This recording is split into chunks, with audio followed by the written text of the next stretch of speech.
Yo, what's good? What it do? Welcome to Raiders Unleashed. We have a pretty good show. We're gonna break down the path to the playoffs, what the Raiders need to do to make the playoffs. Can they make the playoffs? We've already broke down the schedule. I've gave my predictions. We are gonna break down the top 10 reasons why I believe. Top 5 reasons why I believe the Raiders can make the playoffs, and top 5 reasons or top 5 things they need to do to make the playoffs. Damn, this started out great. So welcome. Thanks for pulling up. Appreciate y'all. Let's get unleashed.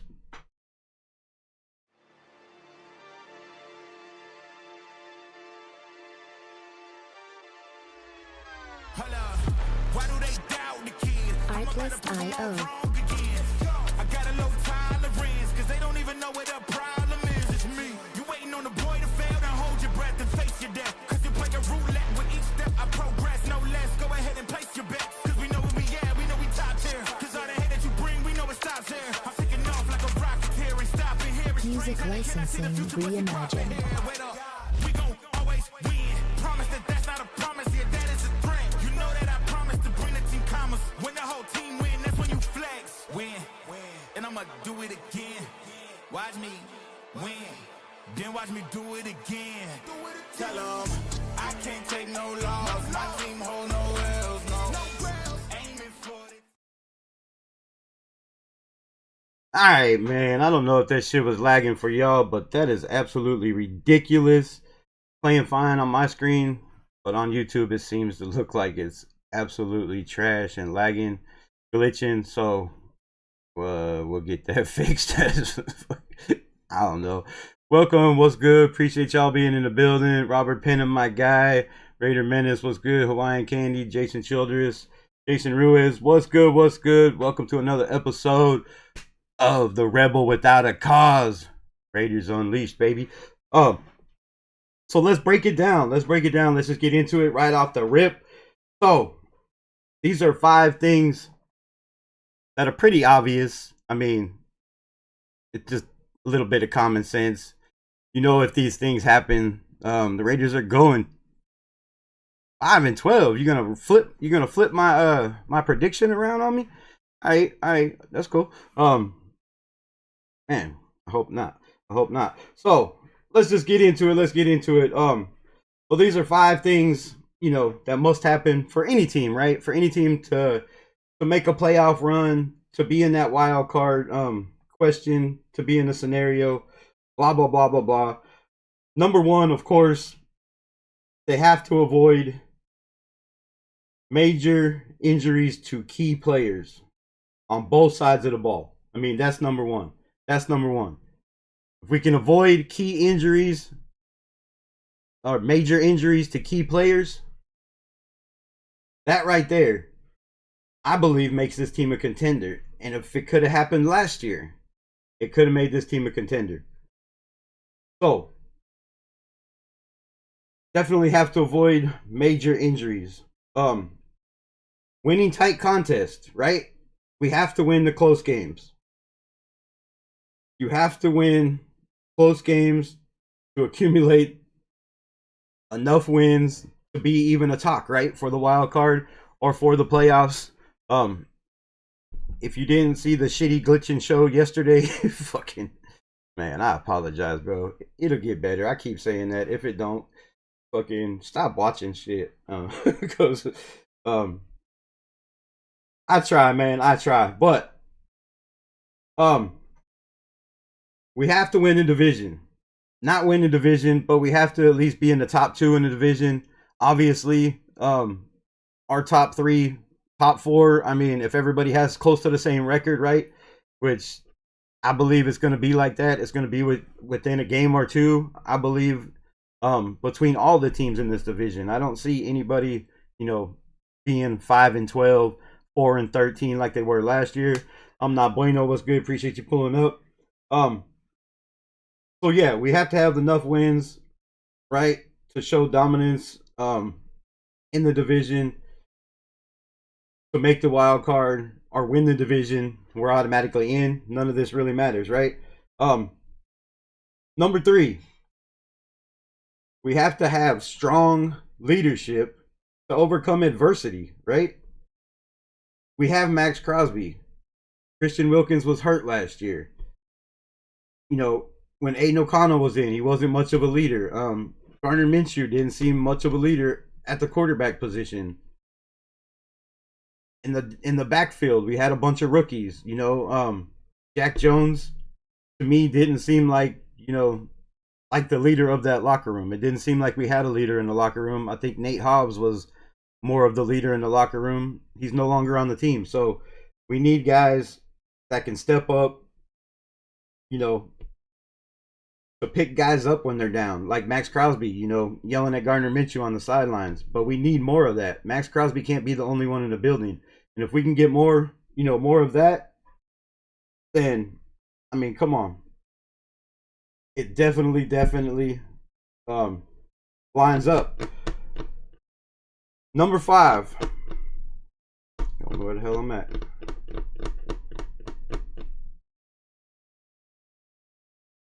Number 5. We have to execute special teams. Special teams is horrible, yo. The biggest play we had on special teams last year was, shout out to Dylan Labe. Was a 50-yard return, right? 40-something, 45 yards, whatever it was. Close to 50, maybe 50 plus. I don't know to be exact. Somebody let me know. Somebody says JPJ's a leader. That is definitely a leader on the offensive line. But last year, you know, he was hurt most of the offseason. So as a rookie, when you're hurt all through camp, you can't really step up and be a leader, you know, and lead by example when you ain't out there with your guys. And no, it's not JPJ's fault that he was hurt. But I'm saying, as a rookie, you're not really going to come in and try and be a leader. Now this year, I can see him taking that leadership role. He's in the building with Max. He's putting in the time. He's putting in the effort. And, you know, to me, that puts a C on your chest, right? If you're the first one in the building, the last one to leave, this should make you a captain. To be a captain in your second year is crazy. You know, Colt Miller's probably the captain of that. Will there be a captain on the offensive line? Will there be a person on the offensive line to have a C on their chest? You know, I don't know. But stick around for the rest of the show, because towards the end, I'll give you the rest of the top 5 reasons why I believe the Raiders can make the playoffs if we can just do these 5 things. And they're not daunting tasks, right? It's not a huge daunting task where it's going to be something like, you know, a 1 in a million odds, or 1 in 1,000 odds, or even 1 in 100 odds that we can do it. Like, the odds of us being able to do these 5 things are pretty damn good, because I believe that some of them are pretty much already wrapped up and in the bag. So let's get into the chat. Let's see what everybody got to say. Kind of didn't do that yesterday. What's good? What's good? What's good? If you like the energy, hit the subscribe button, hit the like button. If you're new to the channel, which most of y'all ain't, shit, you know what to do. Tickle that noti button, it turns it on. Hit the sub. Menace, last 2 games are always TBH for all teams. Yeah. It was Childers, but with 1 L. Oh, my bad.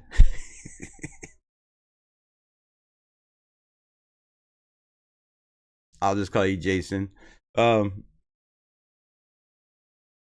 Crosby and JPJ are leaders, yes, and we also have Gino in the building, who, you know, is taking that leadership role, which we definitely need him to do. You know, we haven't had that leadership role at quarterback since DC, whether people want to believe it or not.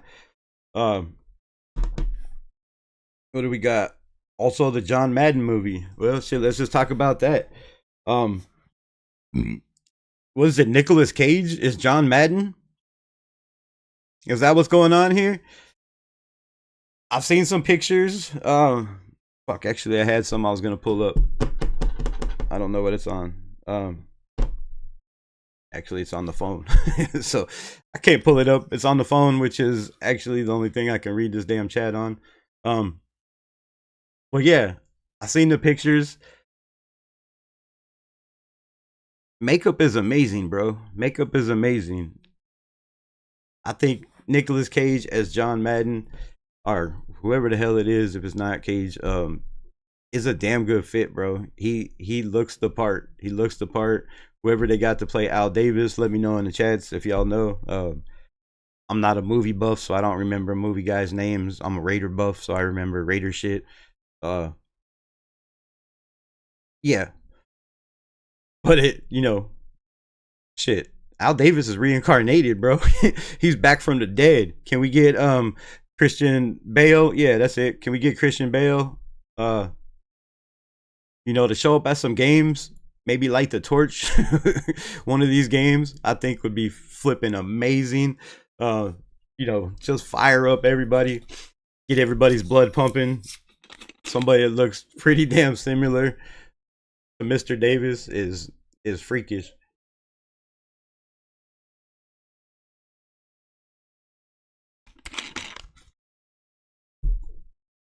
And I can't wait for the movie, man. It's going to be one of the greatest football movies of all time. Whether you're a Raider fan, whether you're not a Raider fan. Just the history that's going to be involved in this movie. The history of the players that's going to be involved in this movie. Now, I don't know how much, they're going to mention the players or how much football film or what's going to happen on the movie, but I'm here for it, bro. I can't wait.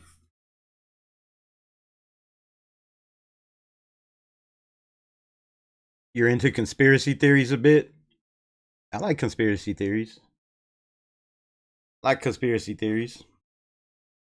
Some of them are a little wild, but, some of them make you say, things that make you say, Y'all remember that song back in the day? I'm showing my age. So yeah, the Raiders, man. I think we are gonna shock some people. I really, really believe we are gonna shock some people. It takes a great coach, a great coaching staff. I believe we have that. If you look back at the days of John Madden, who we were just talking about, if you look at the days of Tom Flores, these were football guys. They eat, they breathe, they slept football. Madden was talking football until the day he was gone. God rest his soul. They're football guys, right? Pete Carroll is a football guy. Not only just a football guy, but he's a philosopher. He's into philosophy. He's a professor. The knowledge it takes to be a professor, to profess your wisdom to others, it's not easy, bro. And you have to be very, very knowledgeable and a very well speaker, which I'm not. To possess your to project your knowledge onto other people, it takes a certain kind of person. And Pete Carroll is that guy, man. The energy he brings in this building, the energy he's going to get out of his players, the effort he's going to get out of his players, the commitment he's going to get out of his players is more than we've had in this franchise in a long, long, long time. Now, we can talk about the Gruden days. Everybody loved Gruden, but there were still guys in the building that weren't 110% bought in. You can go back to, I guess we have to go back pretty far other than that, to the Del Rio days. But there were still guys in the building that just weren't completely bought in, or, guys that were on their way out, or guys that were just coming up, learning the game. So it's been a long time coming since the nation has had a coaching staff, a general manager like we have in this building. And it's not just the coaching staff and it's not the general manager. They're bringing in top notch, top of the line guys that have done this for a long, long time, that have Super Bowl victories for the teams they represented, like the scouts we just got. Fuck. I need to keep notes up here. I can't remember anybody's name, but we just stole 2 of the highest scouts in the building from the Eagles. That's huge. That's huge for this organization. That's a huge step for a team that I think I've talked about it before has, been lackluster with the brass, the upper brass, the guys calling the shots, the player personnel. Like, some of these people have been in the building way too long, and it was time for a complete flip. Now, I made a video, Tom Brady taking out the trash. Not hard to find. It's got Tom Brady holding the trash bag. Like, go check it out. We've gotten rid of the riffraff. We've gotten rid of the players that don't want to be here. We can see by the players that have been released this year already, guys that have been on their 3rd, 4th year. We're hoping to have that breakout year. These guys ain't waiting around. They're not waiting around for teams to get it. Tyree Wilson going in his 3rd year. It usually takes 3 years, for a man to click. Now, if you're drafted in the 1st round, it probably shouldn't take that long. You should definitely be producing more than he is. But we all know the injury situation. This year was pretty much his rookie year. So if he doesn't get it this year, then yeah, like it's going to be bad. But he's not going to be here, so it's not going to matter. They've shown to me, they've shown to the NFL, they've shown to this franchise and to this, the rest of the world,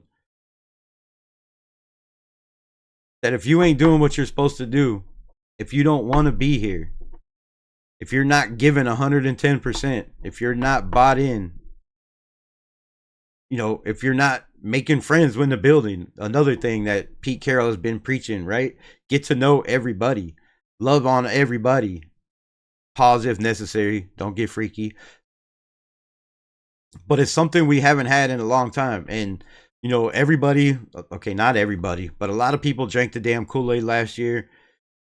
It was different. You have to admit, AP and that staff, well, not most of the staff, but Antonio Pierce brought something different that we had not had in Raider Nation for a long, long time. Right? That toughness, that Raider mentality. But it didn't stay long. It didn't last long. And some of that is because, I think Mark Davis brought certain guys in the building that didn't mesh, right? They weren't talking on the phone every day. They weren't waking up calling them, saying, "Hey, what's your plan? What are you doing? I just, thought about this last night, or I had this dream. Like, we should really go check this guy out, or we should implement this into the scheme."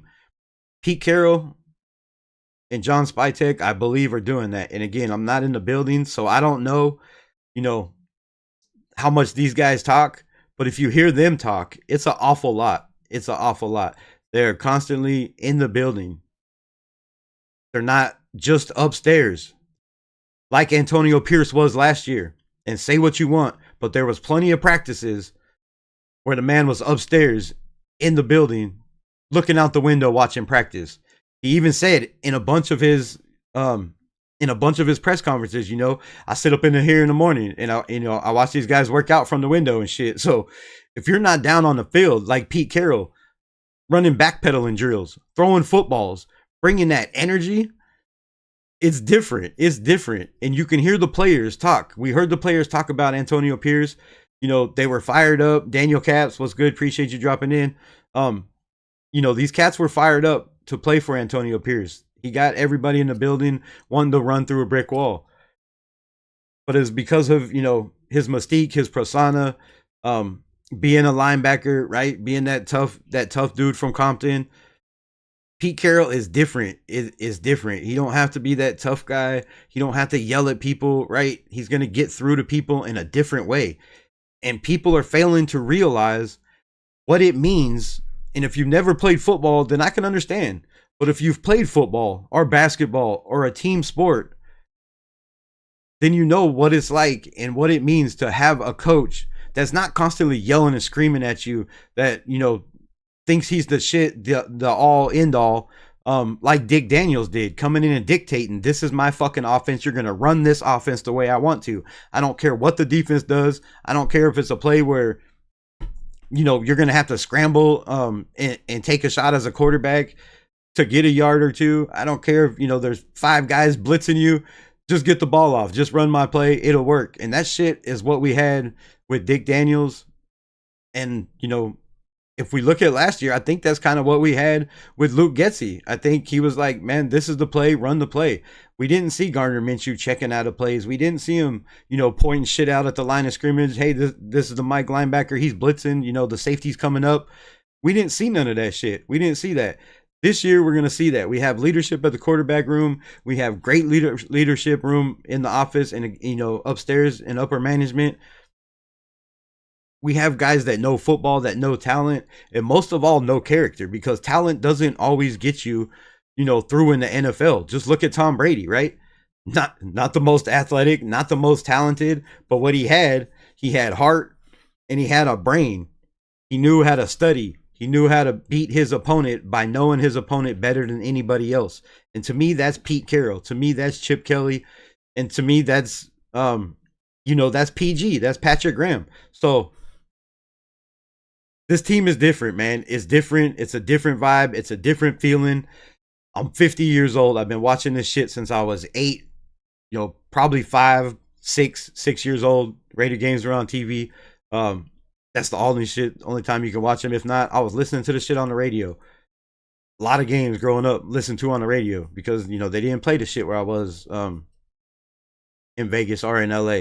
So as long as I've been a fan, which is through the good, through the bad, the thick and thin, I've seen these coaches. I've seen the staffs. I've seen the players that we bring in. I've seen the character that we bring in, you know. Guys waving guns around, guys making videos with guns, guys worried more about rapping than tackling, you know, worry about wrapping up instead of rapping shit. So we've been through that. We haven't hit on a draft in, you know, 30 years. You can call Maxx Crosby a hit, but that's a 4th round pick, right? That was luck. That wasn't somebody saying, okay, this is the best player in the draft and we're going to do everything to go get that guy. Maxx Crosby, you know, was a damn good, lucky pick. And if you look at Maxx Crosby, you know, if he would have stayed the way he was, he wouldn't be Maxx Crosby, right? He wouldn't be that dude he is now. It took Maxx Crosby to realize that he needed to put in the effort, that he wanted to be the best, that he needed to get clean. He needed to get sober and do that for himself, for his team, and make the players around him better and make himself better. And, you know, when you bring guys like that into the building that are willing to give up everything in their life and lay it all down for this shield right here, it's different. It's different. It hits different. And to me, this season is hitting different. It hasn't even started, but the off season is different. The meetings are different. The press conferences are different. Last year, we seen, you know, 500 players in a press conference. You know, there was six people talking 3 times a week last year. Is it going to be like that this year? I don't know. I think they're going to be, you know, very, very low key on what they talk about, on the guys they bring up, you know, to talk to the press. I don't think it's going to be like it was last year where everybody's talking to the press. We can see through the draft already how, you know, they tricked the whole world, right?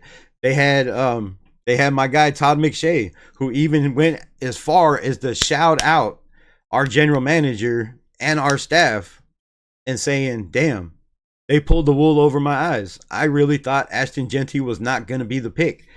And I told y'all, even when Todd McShay said Ashton Jeanty ain't going to be the pick, I said, that's bullshit. It's a smokescreen. I've been telling y'all, Ashton Jeanty was the pick. Ashton Jeanty was the pick. He was the pick.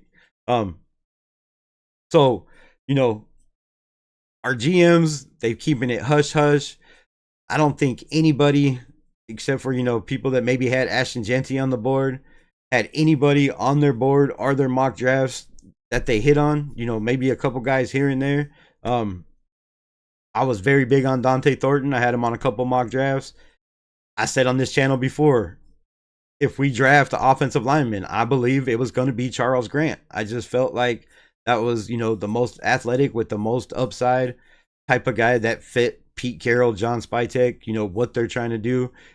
Like they said, they're trying to do, like Spytek's philosophy is to, take those big time tackles from from smaller schools. And I know it's not the smallest school. But it's different, right? It's just different. So you hear the players talk. All they talk about is the motivation. Pete Carroll is, they got to match that energy. If you have to match your energy from a 74-year-old man and you can't, like, bro, you shouldn't. You how much do you really love the game? It has to be questioned, right? It has to be a huge question. Do you really love this game? Are you just out here, for the money? Because if you can't match the energy from a guy that's 74 years old and you can't get hyped up like him, then damn, you should not be on the field, in my opinion. So my guy Daniel Cap says Gino Smith plays his best when he plays indoors. Well, the NFL gave us 12 indoor games. Preach that truth talk, right? That's what we try to do over here. We preach truth. It all facts. I said it last night when everybody said there is no way the Raiders are 12-5. That's my prediction. Matter of fact, shit. From now on, every show, you will see this little screen right here. It's going to have 12-5 predicted on that bitch for the rest of the season. I'm going to leave that shit on there, whether we're losing, whether we're not, so I don't have to bring it up what my prediction was. It's just going to be pinned on my live, like the little chat flowing through there, right above my head. You will see my prediction at 12-5. And there's a reason I'm saying 12-5, man. We got 12 indoor games. Gino is lights out indoor. It's not a fluke. It's not, something that's luck. It's a fact. The man balls the fuck out indoors. He plays his best football indoors. He has his whole career. You give him 12 indoor games? Come on, man. Come on. If he's protected and makes the right decisions, which is the big question for me. I like Geno Smith. People think I don't, because I'm not, jumping on the train like everybody else is. He has things he needs to do to make this team the playoff team that I believe they can. It's a lot on him. Like 90% of it is going to be on Geno Smith. Our record, right? If we win games, if we win division games, if we win these big games, somehow we sneak in and maybe upset a team like Philly, like the Commanders, like the Cowboys, like the Chiefs twice. Maybe we get one of those games. Maybe we don't. But I believe this team will pull off one of those games. I really do. You seen from my schedule last night, I had of us beating the Chiefs twice. Now, call me crazy, call me what you will, but that's my prediction. And, when I get a feeling, I'm sticking to that shit. And I just feel like our time is now. You seen John Cena, if y'all watch wrestling, the last time is now. My man carrying a towel on the back of his head, right? The last time is now. Well, it's not our last time, but like the old John Cena, the time is now. And I believe the time is now for the Las Vegas Raiders. I don't believe it's next year. I don't believe it's 2 years. I believe it's now. I believe we're shocking the NFL this year.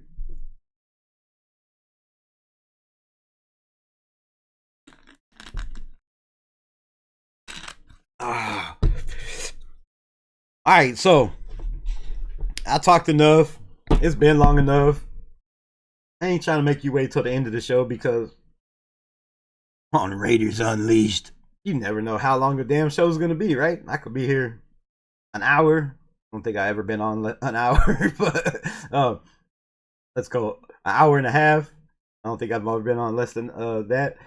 Hour and a half, 2 hours, 3 hours, 4 hours, 5 hours. I mean, shit. When you get your boy Rebel running his mouth about the Raiders, clapping them gums, we can do this all day, all night. I hear other content creators bitching about there's nothing to talk about. The Raiders haven't signed anybody. What the fuck you mean, bro? We have the most enriched history in the NFL. There's always something to talk about in the nation. There's always something to talk about. You could talk about the past coaches. I'm not gonna give y'all something to talk about. But if you can't find nothing to talk about through the offseason in the nation, and damn, we might have some questions. So let's get into my top 5 reasons why I believe the Raiders go 12-5. Why I believe the Raiders shock the NFL. Why I believe the Raiders, if they do not win the division, they are second, in the division, or third. It's going to be a 3-way tie or some crazy shit like that, where it comes down to wins in the division. I could definitely see a scenario like that happening. Chargers, Broncos, Raiders, all tied for first place. Could you imagine that shit? And the Broncos, or the Chiefs, Queefs, being on the bottom of the league. Well, that's how I see this year going. So the top 5 things that must happen for the Raiders to make the playoffs this year, or be, in that wild card race, either or. These are the top 5. Let's get into it. So, number 1, these are no order. There's no order. It's just 5 reasons. No order. Number 1.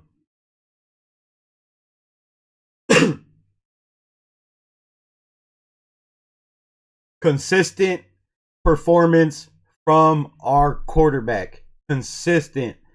Now, you could say some of the quarterbacks in the building weren't consistent. I'm going to say absolutely right. But it's hard to be consistent when you don't have a running game. It's hard to be consistent when your number 1 receiver leaves in the middle of the season. It's hard to be consistent when your offensive line struggles. Given all that, taking all that into consideration, the quarterback must play at a high level, a high and stable level, minimize turnovers, and make key plays. Now, this is the biggest one, and I said it was no order, but this is number 1. So, if you were waiting for a finale for number 1, I probably just screwed that up. But to me, this is the number 1 thing that has to happen for our Raiders, or the Raiders if you're not a Raider fan, for us to have a chance to even compete in the division and to be competitive this year, right? Wild card, playoffs, whatever it is. That's number 1. And that's number 1 because, say what you want about Gino's offensive line. Make excuses all you want about Gino's offensive line. We don't keep that same energy for our own Derek Carr. We don't keep that same energy for our own AOC. But we'll keep that energy, for Gino, who's now our own. So we can keep that energy for him now. But making excuses for him in Seattle about his offensive line was weak. You're a mobile quarterback. You throw on the run. Your highest rated offensive stats are throwing on the run. So you took 56 sacks. You had 15 turnovers and 6 fumbles. So that is why this is the number 1 reason. Gardner Minshew had 10 interceptions, nine touchdowns, 6 fumbles. That's 16 turnovers. We cannot have that. You cannot win football games. You cannot win your division. You cannot be competitive in your division if your quarterback is not protected. If your quarterback turns the ball over by making stupid, ill-advised throws, trying to push the ball too much. I believe we have that. I think Gino plays his best football in a Pete Carroll system. I think Gino has his best weapons. Now, go ahead, attack me in the chat. I believe Gino has his best weapons he's ever had on this team right now. You have a number 1 in Brock Bowers. You have a number 1 in Jacoby Myers. You brought in who could be a number 1, maybe, or possibly, number 2 in Jack Beck. You brought in a guy that has potential, definitely has the upside to be that number 1, stretch the field, deep threat receiver in Thornton. Then you have Trey Tucker still. You have Michael Mayer still. Come on, man. That's a lot of weapons to throw the ball to. Gino last year had 2.8 seconds to throw the ball. That was the fastest in the NFL. So yes, his offensive line was bad, but like I said, he's a mobile quarterback, a great quarterback, makes up for that. Isn't that what we say about Derek Carr, right? A great quarterback makes up for the bad shit around him. Well, Gino didn't really do that. Not if you look at his interceptions, not if you look at his turnovers. Passing yards don't mean shit in the NFL if our touchdowns, if you have almost as much interceptions as you have touchdowns, right? 21 touchdowns to 15 interceptions. Come on, that's basically like you scored, you had 6 touchdowns through the year. So I believe we have the team around Gino. We have the weapons for him to play at a high, stable level and minimize turnovers, and make key plays. I believe we have that. Number 2, protect the quarterback. Open running lanes. It is crucial for our success. We've seen last year we had the worst running game in the NFL. Not even questioned, right? We were 28th in run total yards. We were 30th in average yards per run. We were 32nd in average yards per game, I do believe. Horrible, horrible, horrible. We flip-flopped that already. We got Ashton Genty. Some say generational. I say generational. However you feel about it, that's your opinion. You can have your opinion. I just feel the kid's generational.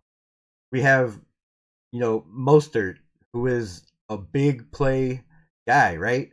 Even last year, after his injuries, he had 18 big plays. You don't know what a big play is? It's a play over 20 yards. Runs over 20 yards.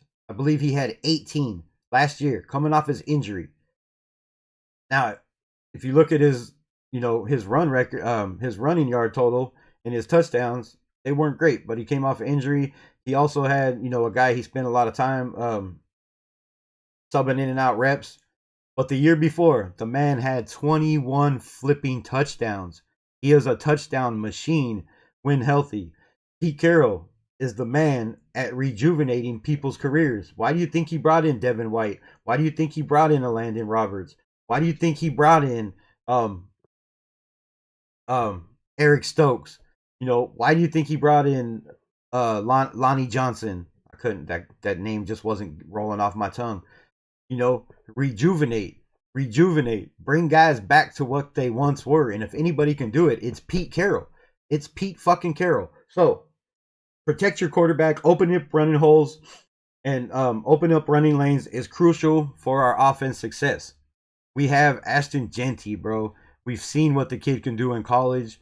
We've seen what the kid, is already a highlight reel in rookie mini camps.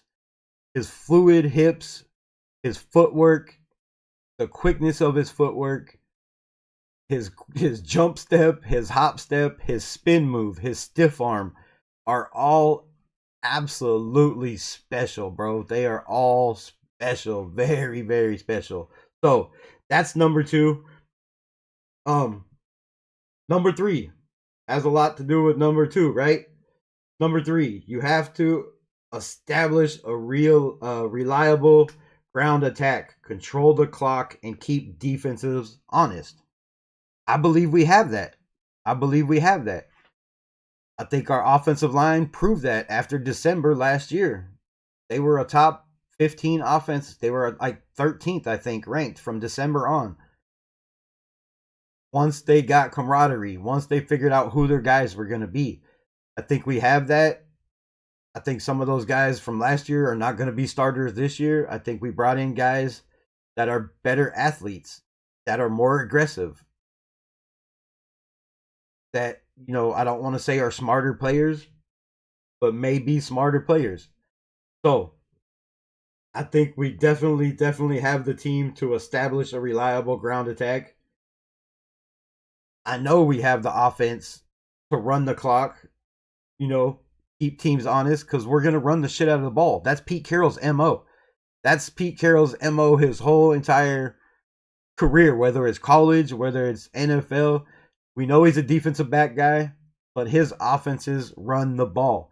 Chip Kelly's offenses run the ball. Last year, they had 2 1,000-yard receivers at Ohio State. They had 2 1,000-yard running backs at Ohio State, and Quinshawn Junkins and not name Ashton Genty my favorite running back in this draft, Travion Henderson. So the run attack is going to be there. The ground game is going to be there. That's 3 of the 5 things I think we need to compete in this division and shock the NFL. We already have, I think, established on this team. Number 4. And this, you could probably put number 1. That's why I said there is no order. Number 4, the number 4 top thing the Raiders need to do this season for us to be competitive, to make the playoffs, to compete in the division, to compete in a wild card. We must, and I repeat, must create turnovers. We must stop the run and improve the pass rush to limit opponents' scoring. Like, this is crucial. This is key. This is one of the biggest ones. And that's why I didn't have them in any order, because every one I say, you could probably, say is the number 1 reason. So they are all top 5 number 1 reasons. And if we can just do these things, I believe this team shocks the NFL. It shocks not only the NFL, but it shocks their own silver and black, because I'm tired of hearing all this shit about we can only win 6 games. 7 games is our floor. 9 games is our ceiling. Get out of here with that bullshit, bro. Stop. This team is going to be special. I'm telling you, man. If we can just do these things, and I believe we can. It's been many, many moons since we've had a running back, a quarterback, and top receivers in the NFL on this franchise. It's been many, many moons since we've had a dominant, and I mean dominant, defensive line, bro. These guys are scary. They are going to make offensive linemen's life absolute hell. And they're going to be able to rotate in and out constantly. 4 guys. If they want to, they could probably do it every play. And I don't think the production and the drop-off from the talent we have on this defensive line is a big drop-off. I just don't see it. I see a lot of guys in this building that are going to make waves, that are going to make noise. I hear people talking about Tonka Hemingway. It was too early of a pick. Come on, man. JJ Pegas, what this dude offers to this team, what he brings to this team, it's invaluable. You have a man that you can put, you would probably put him at center and run fake snaps. You could probably, we definitely know you can put him at fullback. You can put him all over the defensive line. The man is going to be hell for quarterbacks. So that is number 4. And number 5. Here's my list. So number 5. And this is a big one also. This is something the Raiders have not done in many, many, many years consistently. And that is, that's a shitty ass drum roll. I need some drums. So last but not least, we must, and again, we must take advantage of easier matchups and hope for our competitors to stumble from the pressure that's put on by this defensive line. Now, if we can just do those 5 things, and I believe we already have those 5 things established in this building, if we can execute them, this is a playoff team. I promise you, if we execute those 5 things, the other 5, take them or leave them. If we can execute all 10, it's a deep, deep run in the playoffs. If we ain't just making it, we're making it deep, deep into the playoffs. But that's a lot to ask to accomplish all those 10 things. So if we just do those 5, consistent quarterback performance, strong offensive line play, execute the running game, dominate on defense, and take advantage of our favorable schedule and the weak games that we have. Because the NFL is never weak. The teams you play in the NFL are never weak. But the gods have shined on the silver and black this year. Like my man said, they gifted us 12 indoor games. They gifted us back to back. First, okay, I won't say that. They gifted us back to back decent drafts. They gifted us last year a home run with Brock Bowers falling in our lap. Again this year, the Raiders made the right move. Say what you want to. If you were on Team Tank, you probably ain't going to agree with me. And you probably follow another channel. And you were probably brainwashed. However, those 2 games we decided to win down the stretch came in very, very big, I believe, for this franchise. Now, you're going to ask me why. If we would have had number 1, the Raiders might have not traded for Gino Smith. They might have stuck and picked a quarterback. That I don't believe there's a quarterback in this draft that is your future from day one. Now, maybe, 2 years sitting behind some people could definitely be a franchise quarterback. Cam Ward is in a tough position. I don't believe he's a first round quarterback to start in day one. Prove me wrong, right? The Titans do. I don't. I think that's wild. So the Raiders, if we, had the first overall pick or the second overall pick, it could have been Abdul Carter, right? It could have been a Travis Hunter, and all those picks could have turned out great. But I believe deep down in this silver and black blood that Ashton Genty was the right pick for this organization. It was the right time. It was the biggest need by far, without a question. Before we got Gino, it was the biggest need. After we got Gino, it became, 100 times full. The biggest need for this team was to establish a run game. So that's what I got, man. Let me know in the comments what y'all think. If we just do those 5 things, I just don't see how we cannot make it to the playoffs, right? I don't see how we do not win playoff games for the first time in 25 years. I don't see it. Hold up, I'm trying to find that picture of Madden and shit. Okay, let's see what this says. Since I just pulled up Raider Twitter. There's a post on Raider Twitter. It says, still believe in Tyree Wilson?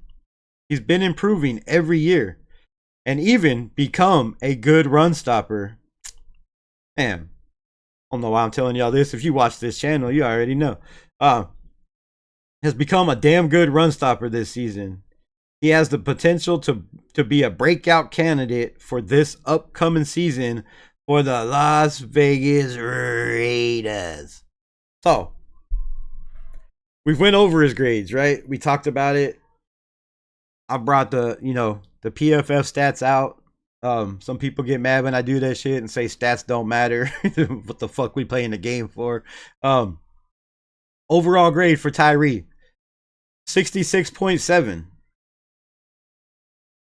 That's 72nd among defensive ends.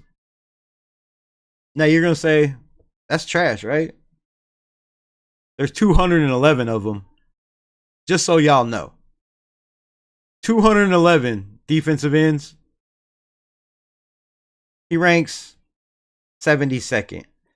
Now, pass rush grade, this is where we all know. And I've said it, and I'll continue to say it. It's not his strength on the edge. And it never has been his strength on the edge, not even in college. Put the man at the 4 technique. Drop his ass to a 3 technique. Let him get through the A gap, through the guard and the center. He has the strength to do it. You don't have to be the fastest guy. You don't have to have the fastest get off if you're on the D line. Yeah, of course, it's great to have the fastest get off. If you're the first one to move, you obviously up your chances of getting by your guy or defeating your guy, right? If you're the first one there. But with Tyree Wilson's strength, his size,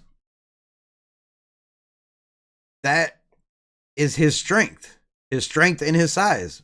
Put the man at fucking defensive tackle where he belongs. Now, pass rush grade. It's absolutely hideous, right? It's a 57.2. He's ranked 130 out of 211. So, for a 7th round pick being ranked 230, or 130 out of 211, it's not great, right? It's not great. However, everybody says we should have got Jalen Carter, right? It was a bust picking Tyree Wilson. I've stood on my shit like I always do on this channel, and I'm going to stand on my shit. Tyree Wilson needs one more year, bro. He needs one more year.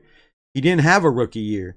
He had a hurt rookie year where he was hobbling on one leg and couldn't do shit, but he had to be out there because we didn't have the bodies to put out there to do anything to help out once my guy, Chandler Jones flipped out on that Flocka or bath salt or whatever the hell dude was on. But it was definitely something. So, I've been saying, give Tyree time to develop, because when he does, if we trade him too quick, this man is going to be a monster and we're going to regret it. Now, he might not ever be the greatest, but he's going to be a guy that's, if anything, a damn good rotational piece in the right system.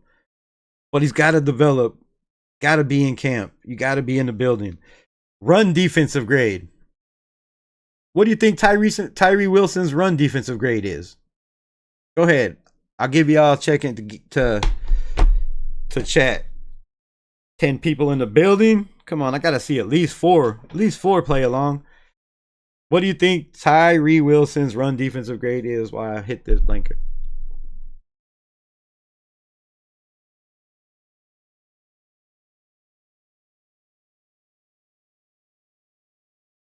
These duts. People, we are here. We have the personnel to compete successfully in this league. Preach that truth.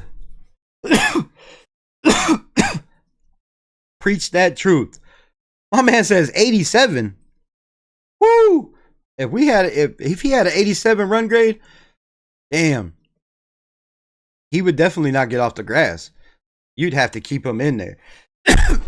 You would definitely have to keep him in there.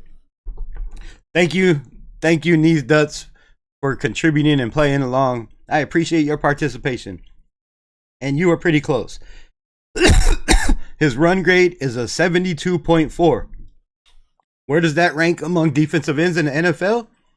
Well, let me tell you. Out of 211 edge rushers in the NFL, Tyree Wilson ranks 29th, bro. 29th, bro. 29th. There's two defensive ends on every team. There's two. Oh, wait, not two. There's two defensive ends on every team. There's 32 teams in the NFL. 31 if you don't count us. 31 times 2. Once I start choking, stop choking, is 62. So out of 62 starters, out of 62 starting edge rushers in the NFL, my man Tyree Wilson is 29th. 29th, bro. Put this man on the D line. Put him on the D line. 4 technique, 3 technique, 2 technique. I don't care. He's big enough to be a 1. Put him as a nose guard. Shit. Just let him eat and pack on pounds. But I'm telling you, this man is getting faster, bro. Watch his footwork. Now, I said it last year. I broke down 2 videos where I said Tyree Wilson running through the little gauntlet stair step, right? The little fucking I call them pitter patter drills, you know, foot drills, whatever you want to call them. I call them pitter patters. Tyree Wilson was killing Maxx Crosby through there. I was timing it, you know, of course, on the screen with my own little stopwatch. I replayed that shit over and over and over and over again. And Maxx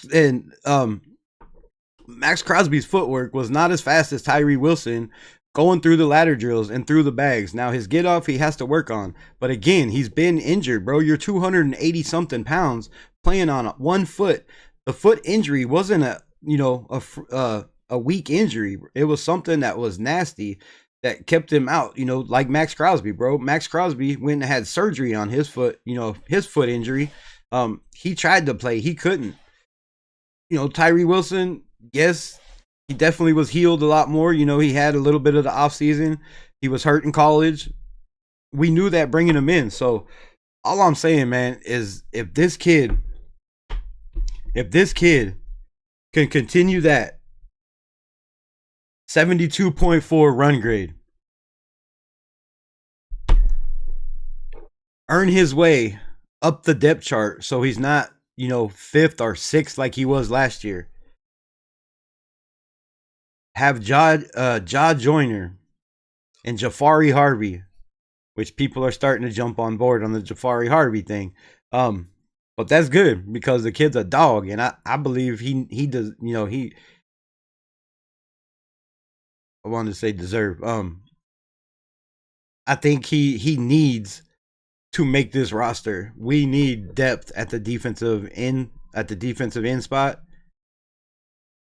and enough depth at that defensive end spot will push Tyree Wilson on the inside where I believe he needs to be.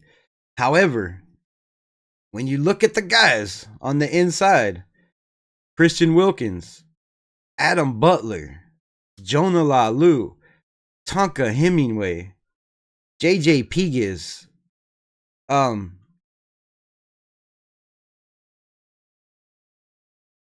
can't even remember.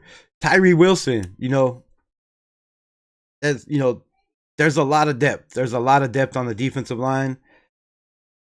As long as we don't have crucial season-ending injuries, like I said, man, this team makes a run. But for us to make a run, I'm going to give you my top 5 guys that we need to break out. And I was going to do that, you know, keep it for another show since I got something to talk about in the off season. But what the fuck? Sorry, it's daytime. I shouldn't be saying that as much. What the hell?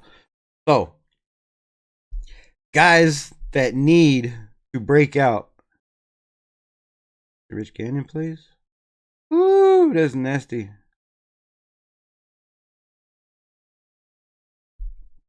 Guys we need to break out is the guy I just talked about. There's no doubt about it. It's Tyree Wilson, yo. Tyree Wilson needs to take that next step. He needs to take that first step. He needs to get that quick step. Everything about Tyree Wilson has to do with a step, right? He's a big stepper. Well, I'm telling you, if Tyree Wilson could be what we drafted him to be, 7th overall in the first round. Okay, that's too much expectations. If he could be 3/4 of what we expected him to be, being drafted in the first round, you know, with that 72.4 run grade, 29th in the NFL amongst edge rushers.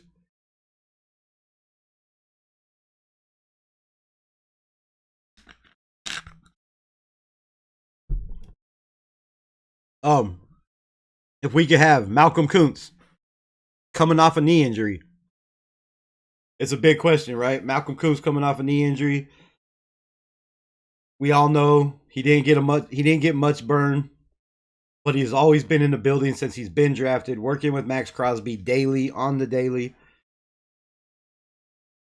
He's learned a lot. The kid has better bend than Maxx Crosby. He has better technique, in my opinion. His hands, his footwork, his quickness. Now, he says when they raced, sometimes he wins, sometimes Maxx Crosby wins. But if you can go back and watch, any Raider highlights, go look at the film. Maxx Crosby and Malcolm Kuntz, their get off is pretty damn similar. It is. Sometimes I can't even tell. Like, it's that damn close. When the ball snaps, they're both gone. It's ridiculous. So for Maxx Crosby to have somebody to take the pressure off of him, like he does with Christian Wilkins, and again, we don't know what Christian Wilkins' injury is or if he's going to be healthy. But to me, I don't believe that matters. I don't believe it matters. I think we have enough defensive linemen on this squad right now in the building that, if we find out really, really soon, hopefully, what Christian Wilkins' status is, because again, I haven't seen him out there doing any drills yet or anything. From what I heard, he still has a boot on. I don't know. I haven't seen any pictures or any shit. Raiders are keeping everything hush-hush. But if he's not ready to go, man, I think we brought in enough UDFAs and drafted enough guys that could really fill that role. Definitely not going to have, the knowledge of Christian Wilkins. But we have rotational pieces that we can bring in, that we can constantly put the pressure on offensive linemen and bring in fresh guys. And if you can do that, those offensive linemen, bro, those are the big guys, the hogs. They get worn out, right? So you have a deep defensive line. I think that is the key. And I believe Malcolm Kuntz is, if he stays healthy, the injury was a freak injury. We heard Maxx Crosby talk about it. We've heard Malcolm Kuntz talk about it. It's just one of those things that happen, right? The man planted on the indoor, field. Obviously, it's turf in there. So the man planted and, was done right before the season started. So freak injuries happen. It wasn't it wasn't bad enough. The dude said he could still walk and run and all that shit. So why he was out the whole year is questionable to me. I don't know why. If you could still run, walk, I mean, Maxx Crosby would have played, right? So I don't know. And as long as it took for them to say he was going on injured reserve, that was kind of questionable to me too. Usually, it doesn't take a genius for a doctor to be like, all right, this is bad, you need surgery. They let him run around, walk around for, a month. What was it? 2 months right before, the season started, we found out. So the whole Malcolm Kuntz thing to me was a little fishy. I don't know. It didn't make sense, bro. It didn't make sense. And like I said, I'm stuttering now because I don't have words, because the dude was doing great, right? Killing it. And then after I watched The Rush and I heard him say on The Rush that, they kept getting, second opinions or whatever. He said if he could have played, he would have played. But then in the same sentence, he said that he was still working out, walking and running. And so what was it a small tear? Like, you couldn't just go in and fix that with the technology we have? It was bad enough to miss a whole season when you could still run and walk? I don't get that shit. But anyways, that's not neither here nor there. Another conspiracy theory for my guy. If you like conspiracy theories, there's one for you. So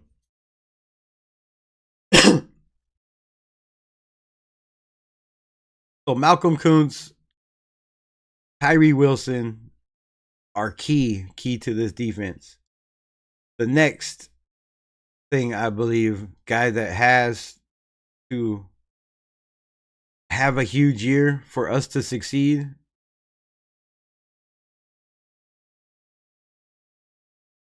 is going to be all the linebackers. No.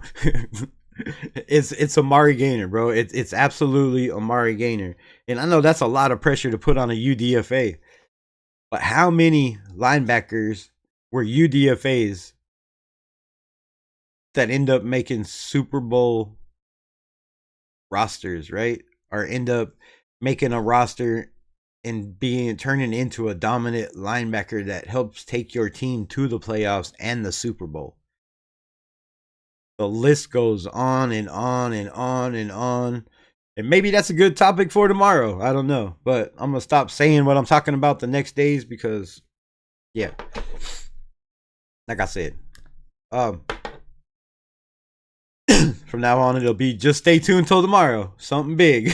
No info. Know how this shit works. So, 3 so far is Tyree Wilson. It's Malcolm Kuntz. And like I said, it has to be Amari Gainer, bro. Amari Gainer. He's the fastest linebacker we have.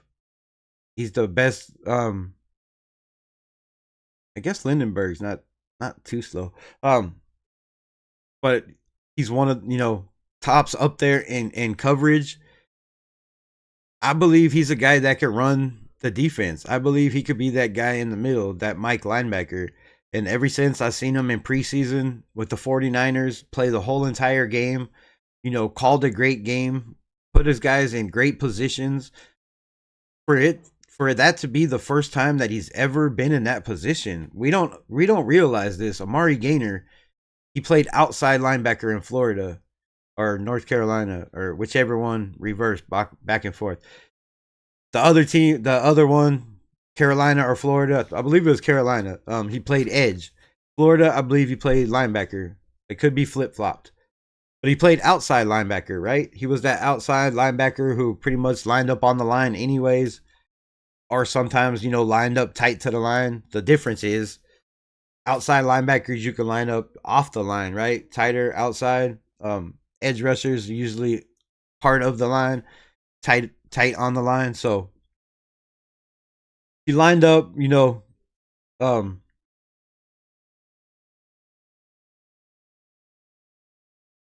he played an awful lot at the outside linebacker spot.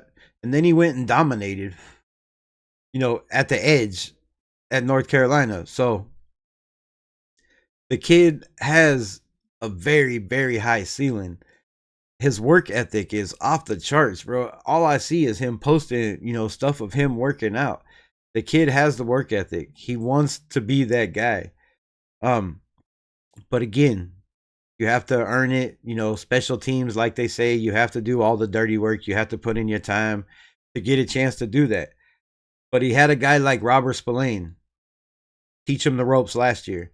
You got a guy that's 31 years old in a Landon Roberts teaching you the ropes this year. You got a guy in Devin White who's been to a Super Bowl, who's been to playoffs, who can teach this kid what it takes to be a top linebacker in the NFL. Now, if the Raiders were smart, and I'm not saying I'm smarter than them, I would put this dude in the middle. I would put him at Mike linebacker at preseason, in the preseason, as much as possible. See what you can get from this kid in the preseason. Because I believe he is smart enough to play that spot.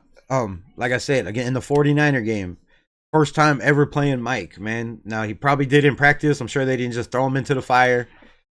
But he did a hell of a job. He was constantly in the backfield. Might have to learn to, wrap up a little bit, be a better tackler. But with the staff we have, the coaching staff we have, the training staff, the guys that are above him, I believe Amari Gainer has all the potential to be a Pro Bowl caliber type linebacker in this league. Now, not right now. I know it's not there yet. But the way he stepped up, like I'm going to keep saying, and in preseason, and yeah, it's preseason, but if you look at the 49ers and their depth, the 49ers draft well every single year. The 49ers,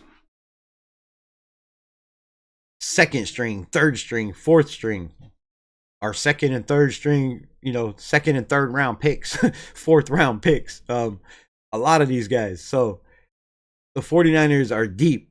It's a deep, deep deep team, offense and defensive wise. So for Amari Gainer, you know, to go up against top receivers, a top offense, a top head coach in the NFL, right?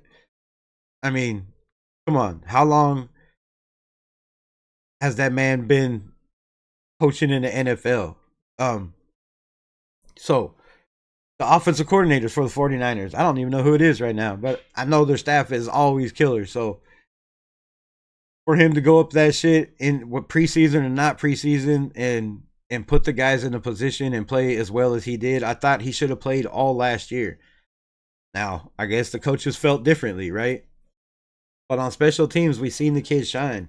In practice, you've seen the kids shine, right? You see Maxx Crosby up there in the front. You see that 53 pulling up right there, you know, next to him. We've seen that Tyree Wilson. We see Malcolm Kuntz. All these guys are right there with Crosby, you know, trying to be up there. Now, I know they let him get out in front and do his thing because he's the GOAT or whatever his situation is. But Tyree Wilson, Malcolm Kuntz, and Amari Gainer, if those three guys could all have breakout years at the same time, this defense is special, bro. This defense will be a problem, a very huge problem. Dominant defensive front, which I believe we're going to have. You know, Amari Gainer stepping up, playing Mike.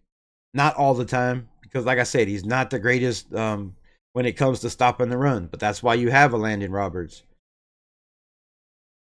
And that's why you bring this guy, you know, on certain packages, maybe third down, right? Third down is a passing play for most teams in the NFL.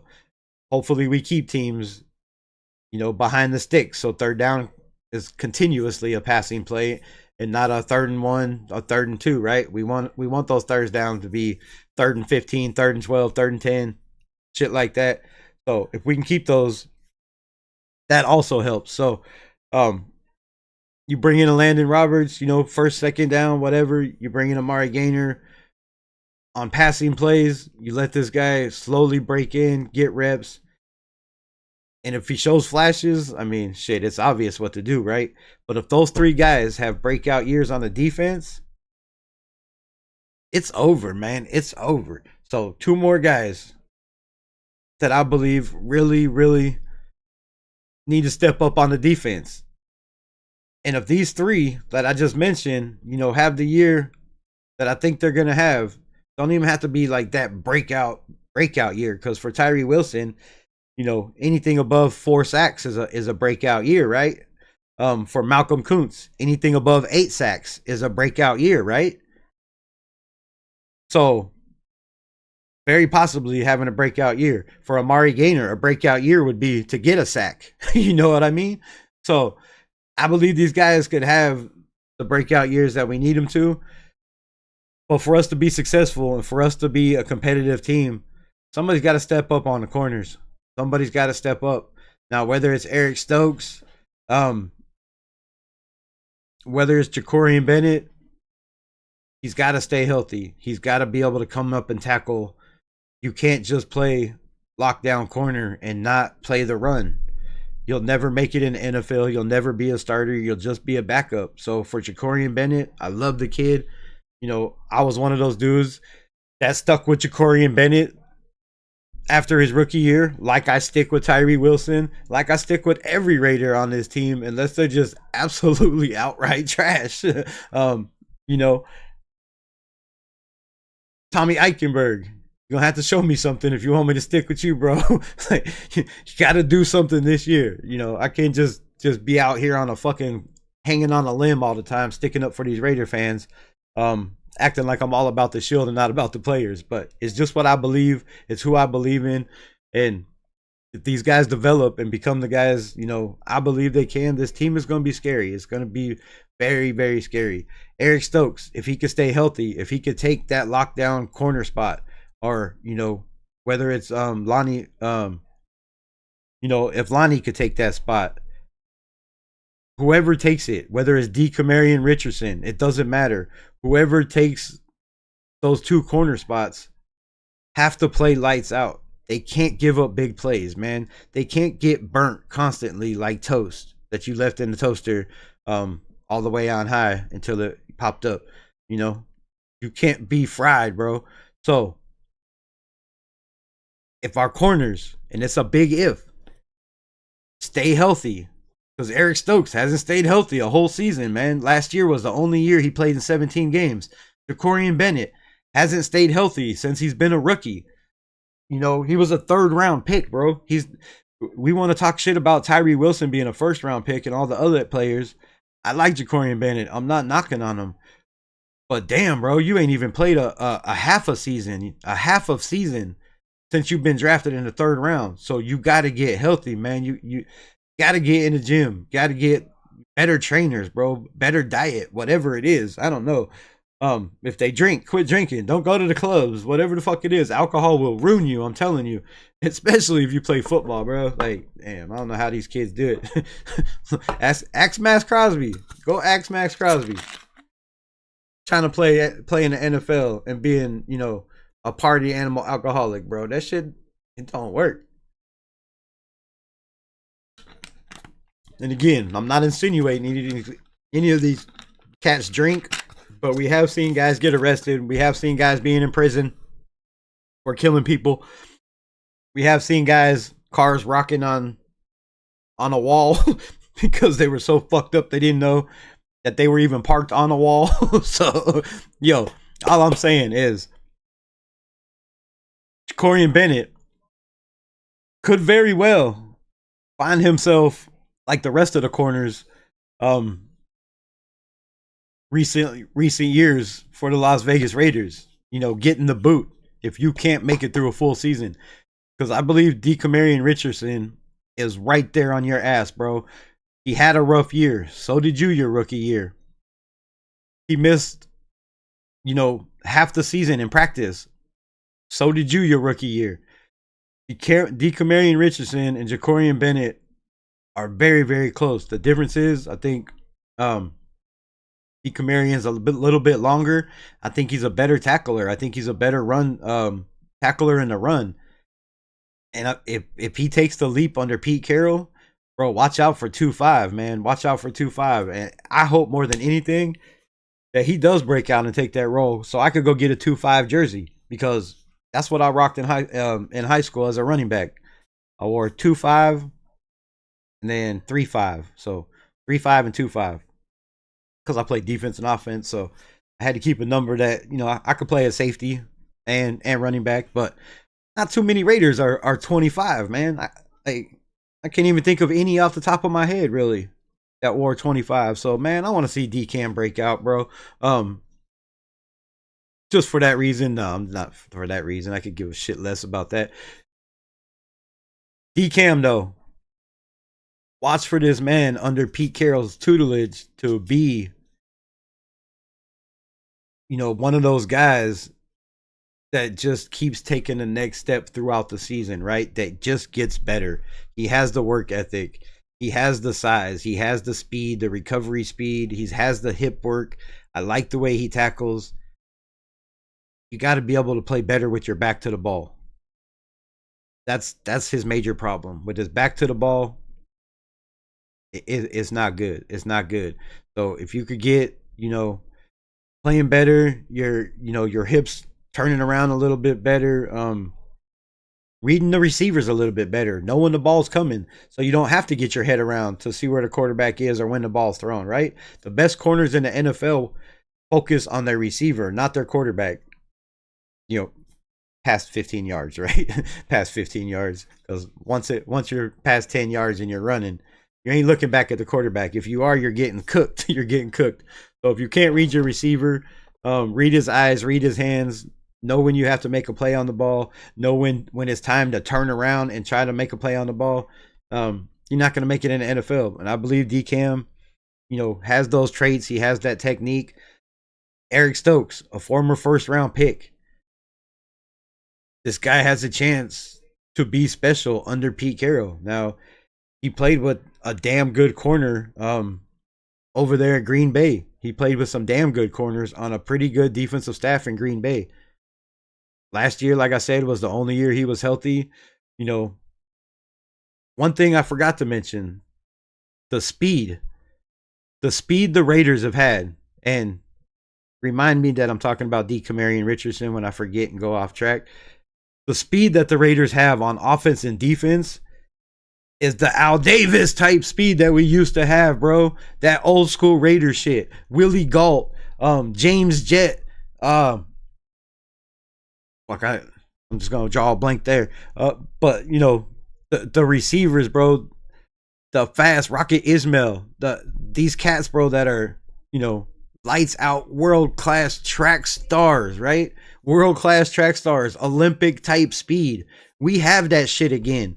It's been many moons since we've had that shit in the backfield. We've had the slowest corners, the slowest linebackers, the slowest defensive linemen, right?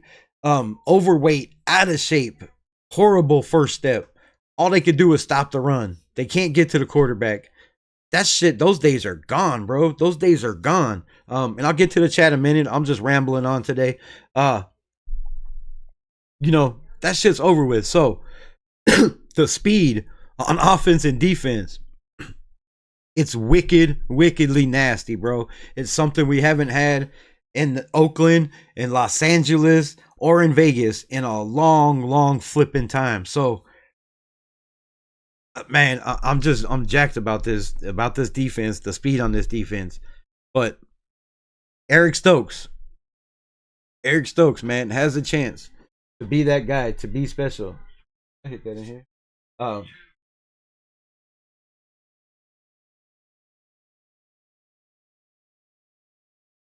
got that GD. G. So yeah, you know, I think Eric Stokes stays healthy in this system is a definite Pete Carroll system fit, right? He's a guy that can tackle. He's a guy that has good recovery speed. He's damn good.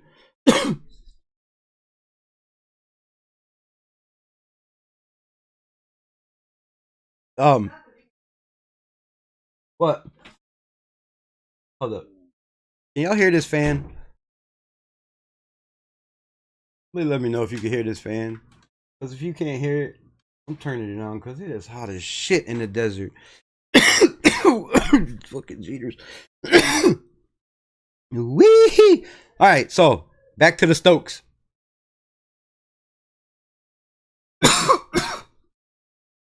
He has the potential to have his best year ever in the NFL in this Raider system. He has the highest chance ever to play the most snaps, if healthy, in this system. If you're a lights out, shut down corner that can stop the run, you're going to play 98% of the snaps. Okay, maybe not in this system. Maybe, because it's still Patrick Graham, right? And Patrick Graham, if we look at the guys who played big time numbers, Marcus Epps 2 years ago played 98% of the snaps. That's more than Maxx Crosby. Damn, he just left this offseason. Trayvon Morig, I almost forgot his name. Holy shit. Oh, he did wear 2.5, huh? Did he? I don't know. Trayvon Morig, you know, played 97.6% of the snaps last year and the year before. The last 2 years, the man played more snaps than Maxx Crosby, who everybody says, you know, is the motor, is on the field more than everybody. These cats don't get credit for what they did. But that's a story for another day. The fact of the matter is, Patrick Graham is not afraid to put you out there nonstop, to be that one guy, that lockdown guy, to hold down that spot, right? He's not afraid to put you on an island and leave you out there the whole game. Kind of like the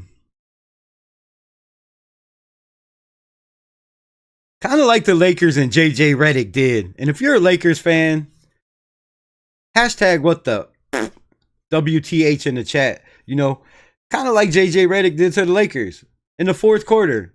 He played no starters. I mean, no subs. He played all starters the whole entire quarter, most of the third, most of them, a whole entire playoffs. That whole entire playoffs. The man didn't play his bench.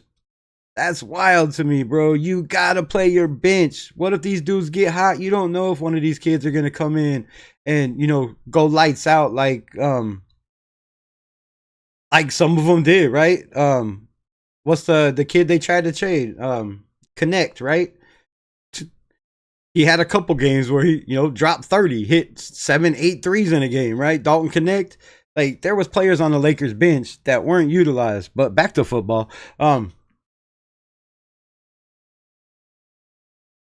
If you're willing to put in the work, Patrick Graham is willing to reward you. And that's the biggest thing an NFL player could ever get or ever want, right? That's why you're out there. If you're putting in the time, you're putting in the work, you want to be rewarded by getting burned, by not taking off the field. You know, that's what Adam Butler wants. That's what Tyree Wilson wants. That's what Malcolm Kuntz wants. That's what all these guys that are trying to be like Maxx Crosby, you know, want. So, yeah, busting WTA.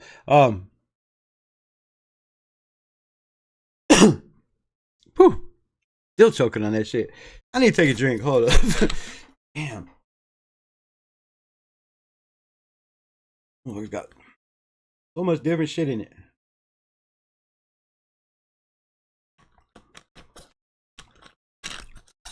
You know, so if you could stay healthy, Eric Stokes, with your speed, and be that dude you were drafted to be, oh my God, Raider Nation. Come on. Just think about Tyree Wilson, Amari Gaynor, Malcolm Kuntz, and Eric Stokes all having breakout years. Could you imagine where that puts us? That 12-5 does not look so far away, in my opinion. But that's a lot that has to happen. I understand. But that's a lot that could happen, right? Nobody thought we were going to lose 6 defensive players last year. That happened. Nobody thought 4 of them were going to be out for the season. That happened, right? So why can't 4 players have breakout seasons instead of being out for the season, right? Right? Seems to me like favor has been starting to trickle up the ladder instead of shit running downhill like it has for so long in this franchise, in this organization, in the nation. Shit has ran downhill way too long. It's time to plug the damn toilet and start getting some, you know, luck on our side. And I believe 12 games in a dome, I believe are pretty light first half of the season. I believe the coaching staff, I believe the players that we have drafted that are going to surprise a lot of people how much these kids come in and produce in day one. I'm telling you, a lot of these kids. Lonnie Johnson, bro. If Lonnie Johnson can stay healthy, he has all the potential to possibly be a starter, if not be a damn good depth piece where the drop-off is not horrible when we're running dime packages, nickel packages, right? When we have to get out of the cover 3.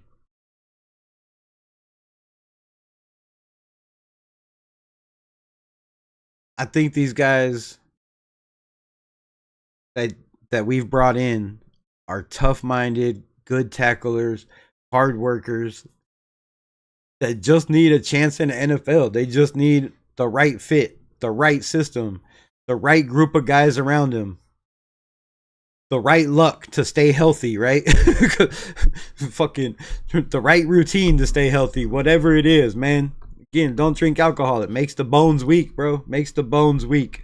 So yeah, Lonnie Johnson, where's he fit in on this? Does he make the roster? Does he not make the roster? Does he come out in camp and just, you know, shock the hell out of people like he said he was going to do in his press conference? Go back and listen to Lonnie Johnson speak. Now, I'm not from Missouri, but it is the show me state. And I live my whole damn life by the motto, don't talk about it, be about it. So, you know, I went shopping yesterday and talk was still cheap. And it probably gonna be even cheaper tomorrow. So you could say all the good things like Antonio Pierce did to get everybody drinking the Kool-Aid, get everybody, you know, feeling nicey. But at the end, it's just all talk if you don't back that shit up, right? Like Kid Rock said, it ain't bragging, motherfucker, if you back it up, right? So if you back your shit up, say it with your chest, and then perform on the field, these guys have a chance to be special. He talked a lot of shit. Lonnie Johnson was, he was coming, bro. He told us. He told us what he's gonna do, right? Right? He wants to be on the field. He wants to show the nation he's that guy. He wants the nation buying his jersey. He wants us cheering for Lonnie Johnson. Like, he said all the good stuff, right? He said all the shit to get everybody hyped to buy the Kool-Aid. To believe we could go 12-5. Fucking. I'm just playing. But no, for real, real talk though. Lonnie Johnson, man, come on. Like, RD is nasty, bro. RD is nasty. What the fuck? Oh, is my shit still live? Damn. Can y'all hear me? Can y'all hear me? I probably should have said this from the first thing. Can y'all hear me? Holy shit. I ain't put on these glasses all day, yo. What y'all talking about? Who said this clown? Who's a clown? You know, I'm studying the Raiders in general from the distance, like an animal from Geographic. Stop the fuck you talking about, bro?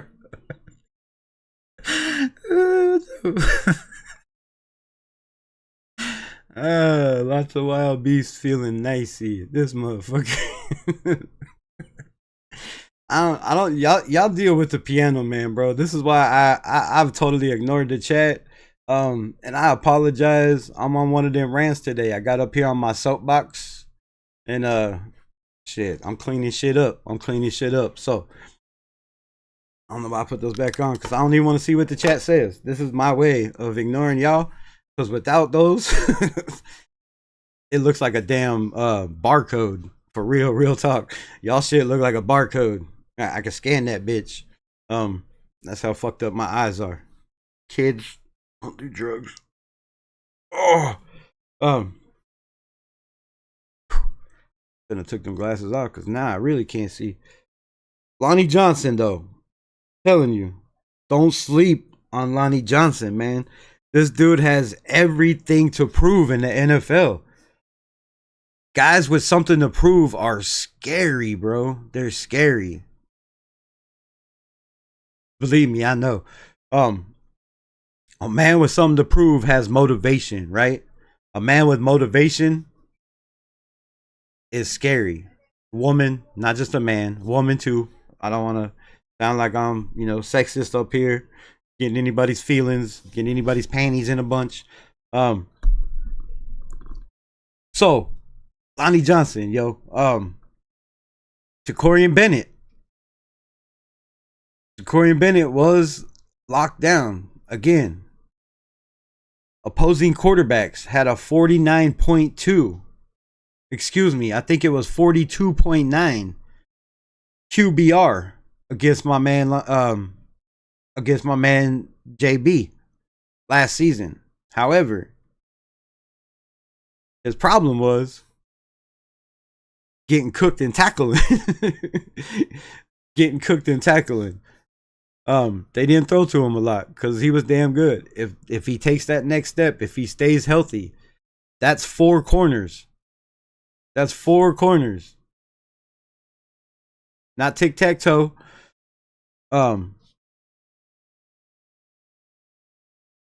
With huge potential and upside. And we're still forgetting the fact that it's Pete Carroll coaching him. Look what he did to Richard Sherman. Do not take that away. Lonnie Johnson's athleticism is nasty, bro. The kid is fast. Hip work, could use some work, but the kid just had a problem staying healthy. It's not his technique. It's not his work ethic. Maybe the work ethic is too hard, is why he can't stay healthy. That happens, right? It happens. So 4 guys with huge potential. Then you have the rookie, Darian Porter, that I've not even talked about. 3rd round pick, or second round pick. The pressure is on. The pressure is on. 3rd round pick. I don't know. Whatever. We drafted him. A receiver. Most of his life is a huge tool to have in your bag. We've talked about it before. To understand offenses, to understand schemes, to understand defensive schemes, to know how offenses line up, to know how they use motion to trick plays, to know how they use snap counts, to where, how guys are lined up, whether it's trips, whether it's, trips in a bunch, whether it's spread, whether, you know what I'm saying. I don't know if that power went off. Fuck me up. Talking this whole time. Okay, my audio works. Whew, I was scared. If I just did a 2 hour and a half show with no audio, it would have been the last time you see me on this bitch.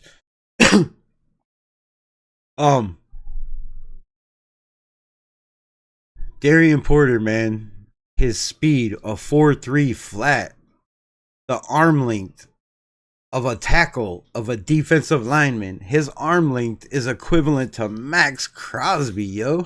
Come on. Like, it's not as, but it's not much shorter. Poquito más, right?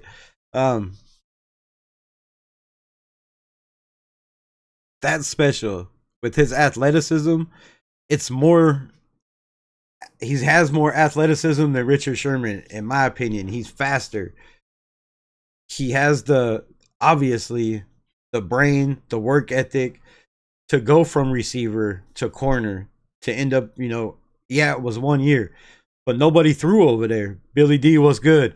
Whoever else popped up that I can't see, I should probably give y'all more credit. Hold up. Ow, fuck, that hurt. Alex M was good. Young D94 was good. Knees Duts, what it do. Think I got everybody. Piano Man. What up, Lightning Bug?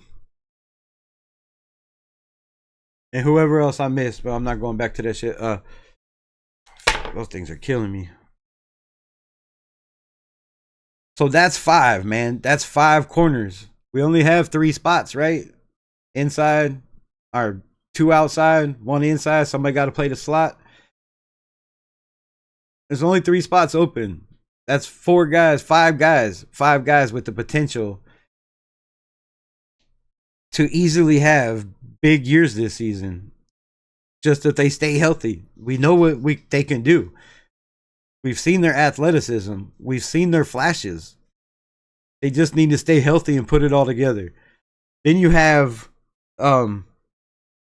Sam Webb. Oh, wait, let me finish with Darian Porter.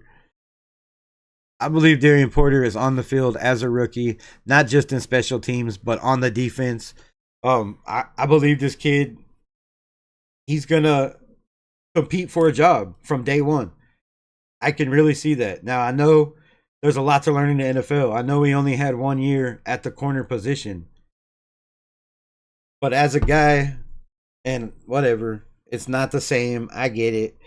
But as a kid that, played running back for 3 years, and then all of a sudden started having to play safety and linebacker, it was a big change, right? It was a big change. There's a lot more you got to learn than here's ball, here's hole, run. It's not like that. I'm just fucking with you. But you know what I mean? A lot more I had to pay attention to, a lot more shit I had to do. But if you have the brains and the mindset and the mentality, which Darian Porter does, his athleticism is a plus. That's shit. Some guys do it that don't have the athleticism. All they have is the mindset, like a Tom Brady. They don't have an athletic bone in their body, right? They just have a very strong arm and very, very intelligent. So intelligence wins a lot of the time. Now, I know you have to be strong, you have to be athletic. I get that. You have to have endurance. But if you can work smart and not hard, like I've been taught my whole life, work smart, not hard, everything comes easier, man. Everything comes easier. So, 5 corners. I think Darian Porter is going to be one of those key pieces for us. And if he could have, a standout rookie year, like some of these cats did last year, like Quinyon Mitchell, and I know they were drafted in the first round. Other white kid, I always forget.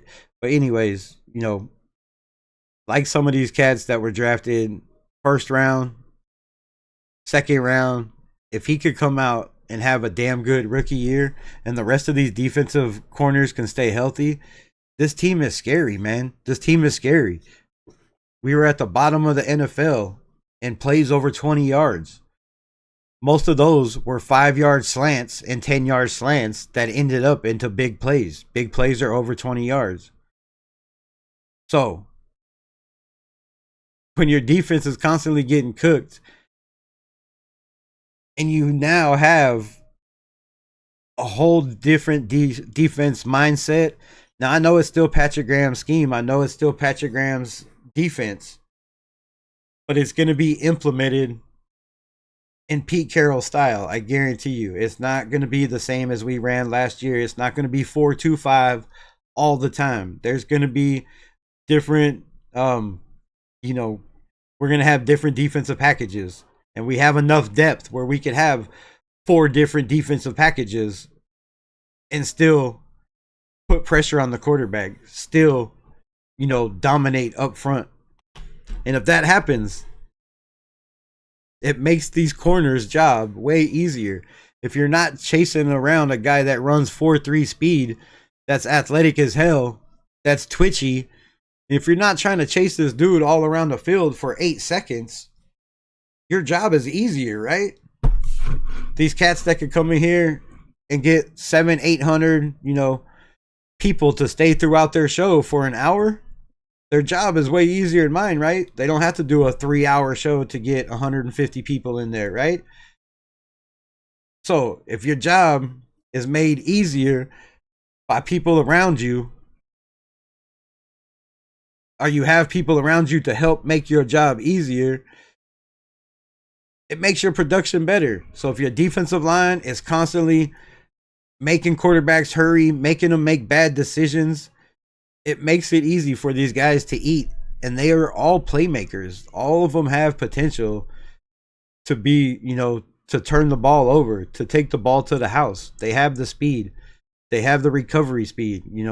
Can they get smart enough to learn the position where they could bait guys like Jack Jones was doing? Did they learn enough from Jack Jones, where they could sleep on those quarterbacks and bait some of those guys and get some of these pick sixes to the house? That's the question. And if we can, this is going to be a dominant football team. We have an offensive now. We have an offense. We had an offense that, was pretty decent, bro. If you look at our offensive stats, minus the run game, they're in the middle of the pack with Gardner Minshew and Aiden O'Connell. With no running game. A running game helps your offense. It helps your passing game. If you don't believe me, then shit, I don't know what to tell you. But it all works together. It's all a moving part, like the wheels on a car, like the motor, like the gas that goes in that bitch, like the steering wheel to control it, like the brake pedal and the gas pedal to make it stop and go. It's all a working component, like all them little fucking gadgets and gears in a watch that make that shit tick one time. It's a component that has to work together. And when you have a man like Pete Carroll that can bring all these different kind of guys together, different kind of pieces, and form this mold of a well-oiled speeding ship. I was gonna say machine, but we're a ship, bro. We're raiders. We're pirates, right? You know, it's gonna be different. It's gonna be different. Now that's a lot of work, and that's a lot of talking, and that's a lot of, you know, what ifs. What ifs? If butts were nuts and nuts were butts, we'd all be fucked, right? However, I believe we could do these things, and the staff is setting us up to do those things. We're putting the right guys in the right positions. Whether we believe it or not as fans, these guys have been doing it way longer than us. So they have the blueprint. I've said this before. Pete Carroll has the plans to go build a house. You have to have plans. Nobody ever, okay, well, maybe some people, you know, out in the woods and shit, those people might. But to build a house, you have to have plans for the power, water lines, where they're gonna go, power lines, where they're gonna go, sewage, where it's gonna go. Then you have to know where all that shit runs before you build your foundation. You have to have a blueprint of what the slab is supposed to look like. To build the house, you have to have a blueprint, right? You have to have plans. Where do the walls go? How high do they go? Where do the walls go on the inside? Which room's the bathroom? Which room's the bedroom? You don't know none of this shit without plans. Pete Carroll has those plans. He's been there. He's done it. He's made it to the Super Bowl. Not once, but twice. He's won 2 chips in college football. The man, you know, shit, got enough rings for one finger. Yo, the dude's been around. He's done that. The offensive coordinator has done all that as a head coach and is now just the offensive coordinator. These are key factors on why I believe this team really has a chance to be special. Then when we get to the safety room, the last line of defense, right? The last wall at the border. You get by, it's the homeland, you're free, money, tutty. If you don't, you know, shit, we get the ball back, right? We get the ball back. We get to come play offense, run it up on people, score points. The safeties are the last line of defense. And if you have shut down corners that can come up and stop the run, if you have a dominant defensive line like the Philadelphia Eagles had last year that can dominate with just 4 guys up front and wreak havoc on the offensive line, the quarterback, and the running backs. We've seen what the Eagles did. We've seen what their quarterback did. We've seen what their receivers did. They weren't even in the top 10 in any category, but they won the Super Bowl. The Super Bowl, the chip, all of it. The only thing that was in the top 5 or top 10 in the NFL in any category was their running back in Saquon Barkley. Do we have one of those? I hope we just drafted one. Safety-wise, we have Jeremy Chin. That I don't know. I'm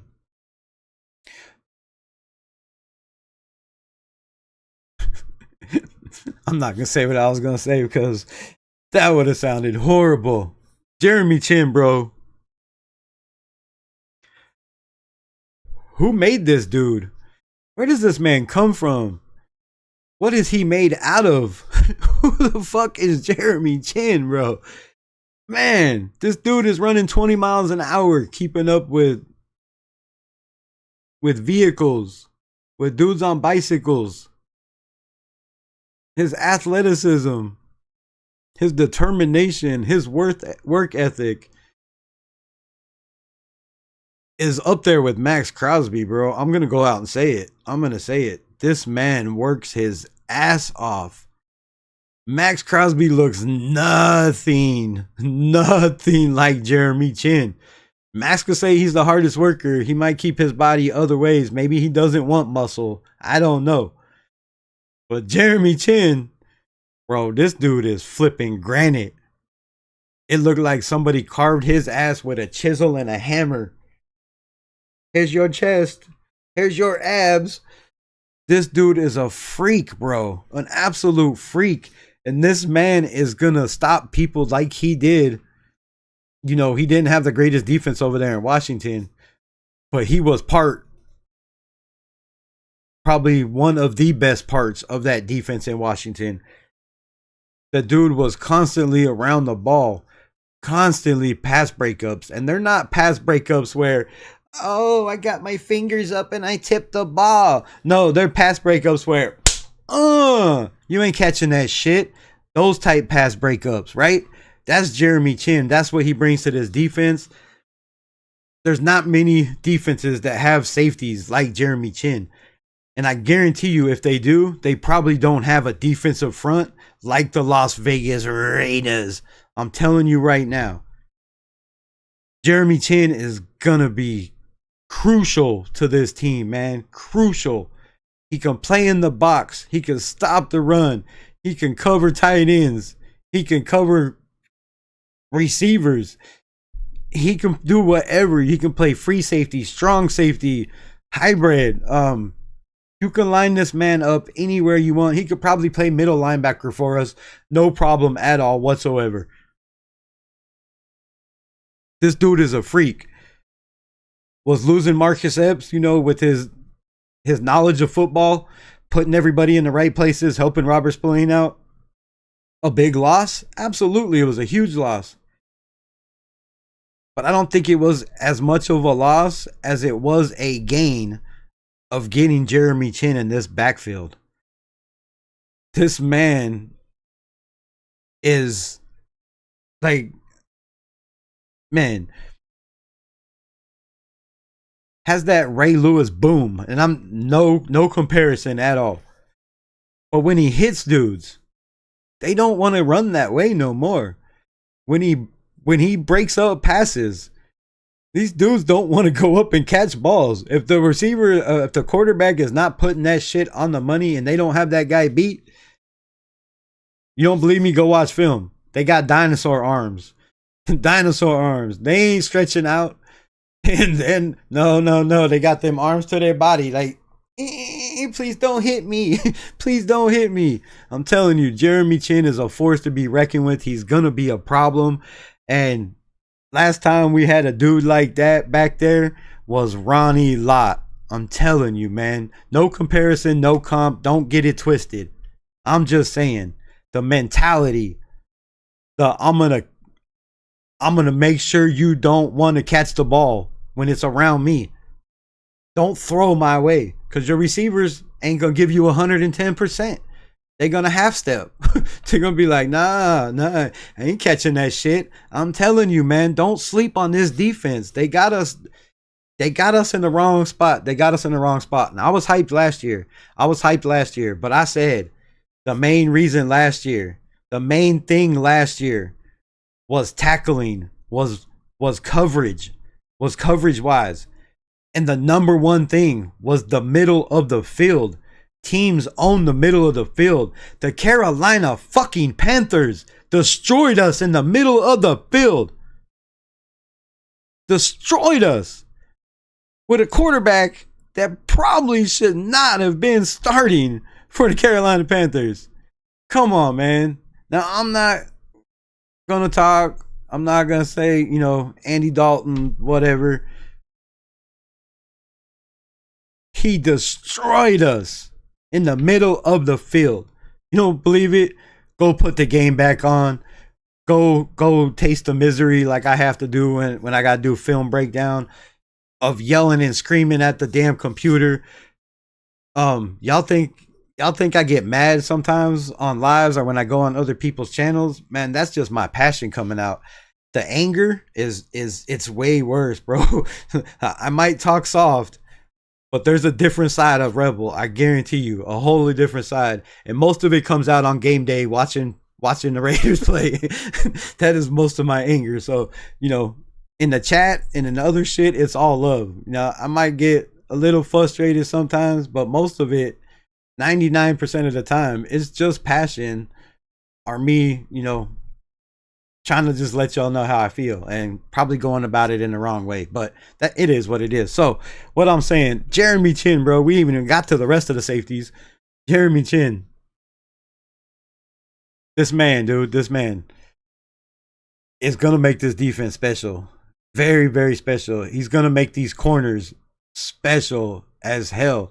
He's gonna make offensive coordinators change their scheme when they play the Raiders. I'm telling you, a lot of people thought and have for many, many moons, if you want to beat the Raiders, go over the middle of the field. You know, back when we had Stuart Swaggart, dudes like that, guys didn't want to come over the middle of the field. Come on. Stu was smacking fools in the mouth. Let's be real. There wasn't guys trying to come over the field. Back when we had damn it, I just had his name. I was watching the Raiders play the Browns in 2016, where we come back and whoop that ass down 42-24. DC, what a great comeback. Carl Joseph. When we had Carl Joseph back in the day, like, shit, y'all think I don't know my Raiders, right? I'm old, man. I did a lot of shit. Sometimes it takes a minute to come back. When we had Carl Joseph back in the day, you know, when we had Ronnie Lott, it was a different team back then, different defense. When we had Charles Woodson playing safety, we went to the damn Super Bowl, right? We had C. Wood at the safety spot. We went to the Super Bowl for a reason. Teams weren't throwing deep balls. Teams weren't throwing slants over the middle. Teams weren't trying to beat us with their little 5-yard slant routes that's going 90 yards up the field because we got no speed to catch up to them. That shit ain't happening at Allegiant Stadium. That shit ain't happening in Kansas City. That shit ain't happening in Philly. Anywhere else, bro. Washington, no more. That shit is done. It is over with. This is a new time, a new regime, a new mindset, a new mentality. Guys that bring the mentality, the guys that wear their C on the chest. And we'll break that down. We'll do a show pretty soon coming up, but we got to get a little deeper before we start picking, you know, who's going to be the captains. I got to see, you know, some more interviews. I got to see these guys talk a little bit more. See how the other guys feel about them. See what they do in the off season, right? Before we can start picking captains. I mean, we already know who some of them are going to be, but that'll be a good show, and I'm sure somebody will do one very soon about it. But when you wear that C on your chest, it means something, or it should mean something. It should mean you're a leader in the locker room. It should mean you're a leader off the field. It should mean you're a leader in the weight room. It should mean you're a leader in the film room. It should mean you're a leader, not just on the field, on Sunday, on Thursdays or Monday nights, but every single step and breath you take, you're a leader. That's what we need. And I think we have more of those type guys in the building. Not knocking any of the guys that were here before, not saying they weren't leaders. I think we have more powerful leaders in the building right now. And that is how you make guys around you better. That is how you make a team better. That is how you develop a team to compete, not just this year, but next year, the year after that, and many years down the future, like the Kansas City Chiefs have been for many, many years.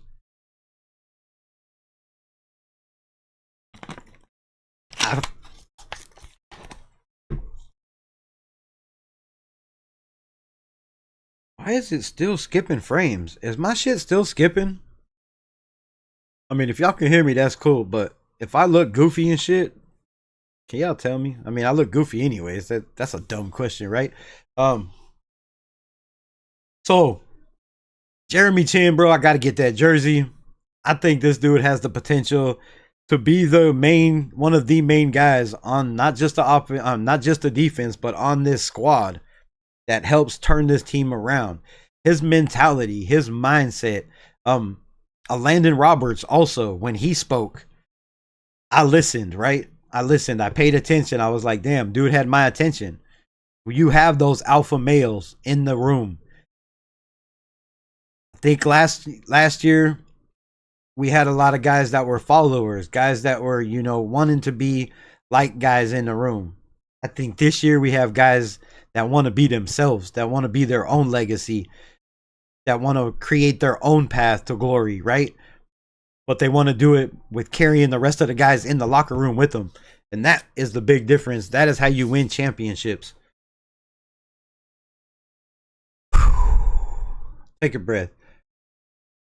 Pow Mao. Pow Mao. No. Isaiah Palomau. 6'4". A big guy.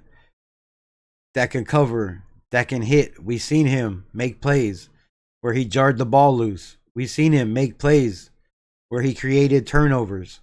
We've seen him make those plays that a lot of safeties and corners have not done on this franchise since guys like Charles Woodson, right? Since guys like Stu Swaggart. Since guys like Ronnie Lott. Since guys like back in the day and Jack Tatum, but I'm not going to go far that back because I don't know how old y'all are if you remember those old ass cats. But back when we were the feared team that nobody wanted to play in the NFL. I don't know if y'all remember that time. There was a time in Raider Nation where when other teams looked at their schedule, they said, son of a bitch, really? Really? We have to take on Lyle Alzado. We have to take on Howie Long. We have to defend Marcus Allen. We have to find a way to contain or get Jim Plunkett out of the pocket. Like, these are daunting tasks, right? In the 70s, in the 60s, they were looking at guys going, fuck, I need eye protection. I need face protection. I need rib protection. We were the dirtiest, nastiest, scariest, meanest, you know, most talked about team in the NFL for many, many moons. Decades. That was our persona. That was our motto. That's who we were. That's why I became a fucking Raider fan. That's why most of y'all, I'm sure, became Raider fans. Now, some of y'all hopped on in the 90s and shit. That's fine. Whenever you got on, get in where you fit in, right? As long as you on board now.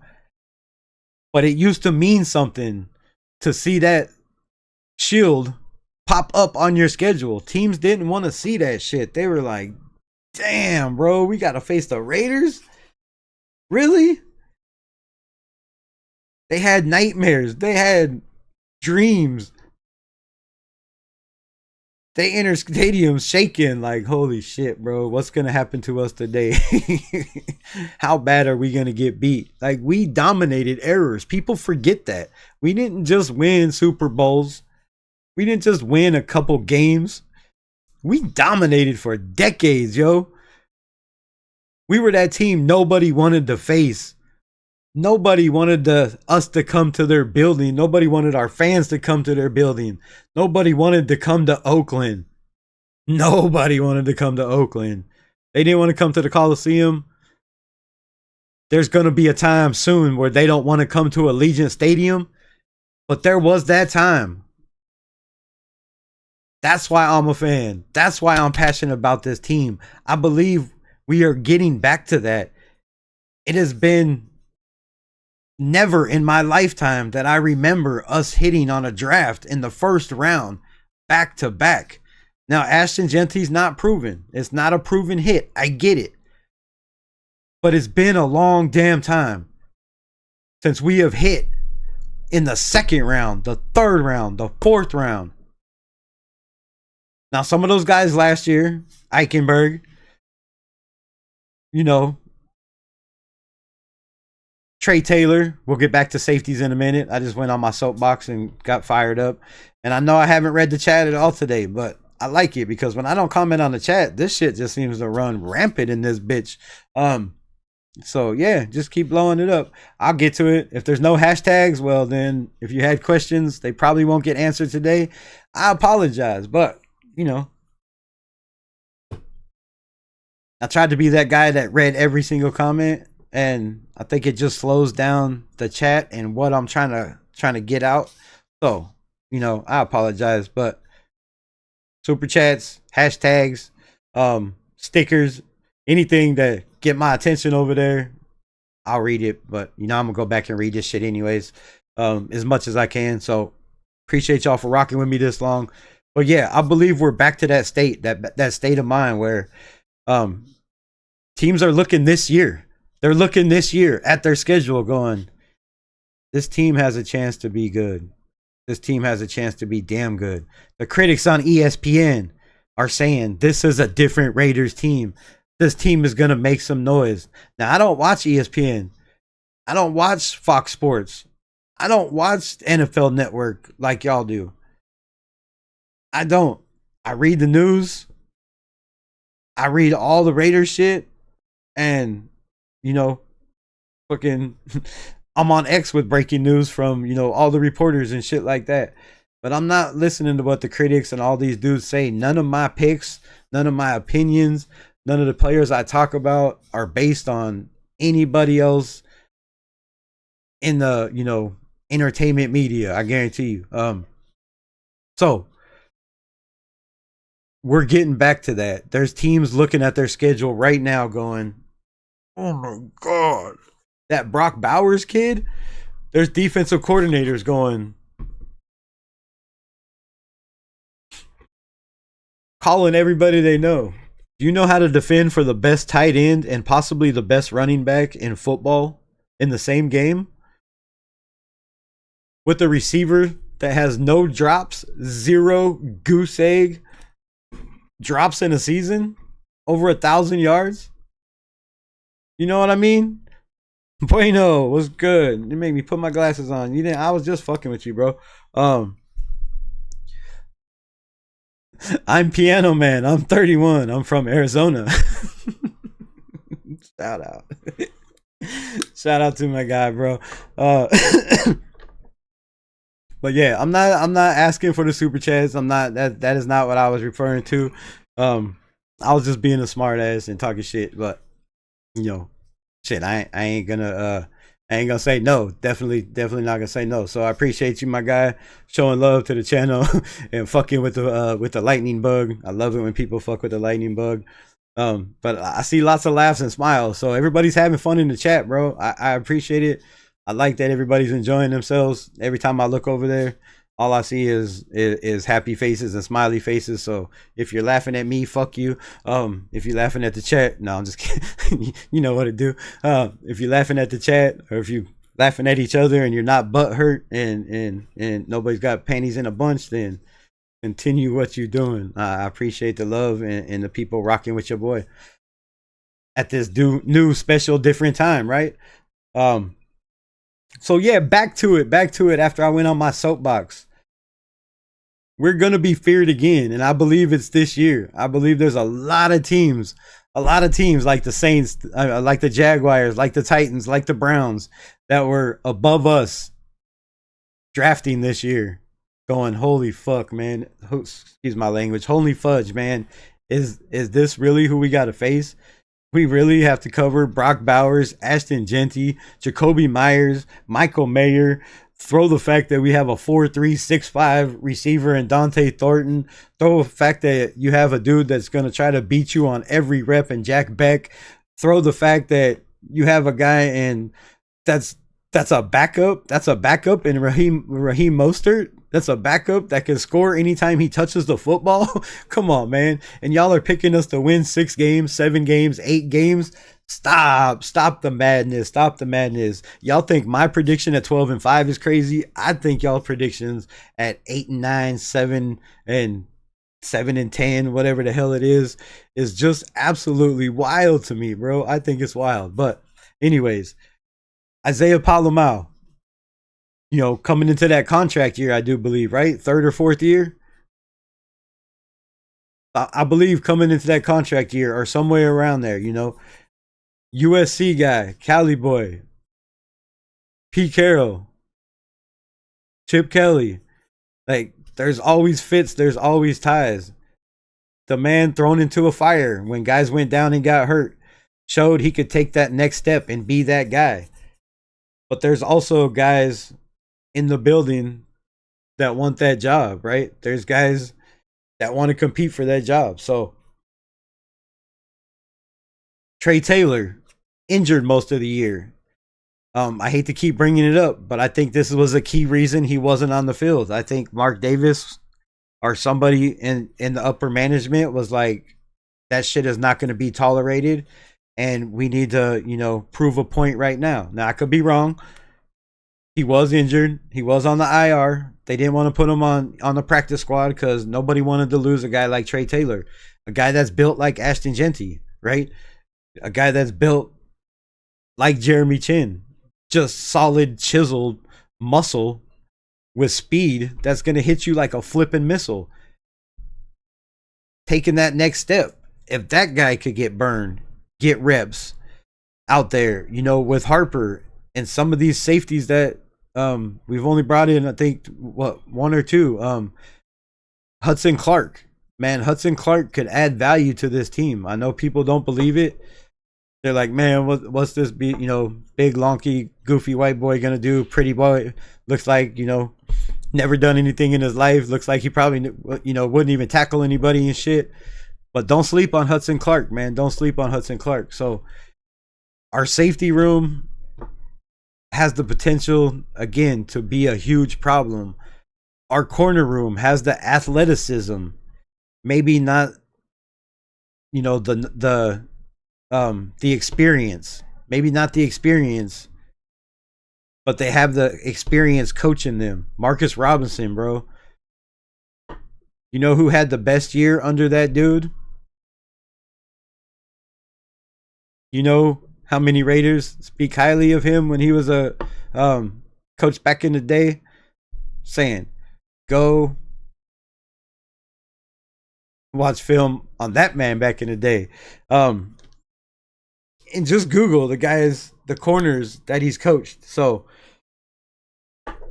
that's that. That's all the defense. That was a long ass talk about defense. Fucking 2 hours. Well, that leaves the show for tomorrow. So who's gay? Stop chatting and let this rebel guy know. What? Let me know what? Heads up, Rebel. The chat's gay as fuck. Alright. That's on the chat, bro. I mean, what they want to do with their body parts, or what they want to do with their decisions. That shit, I ain't fucked up about that.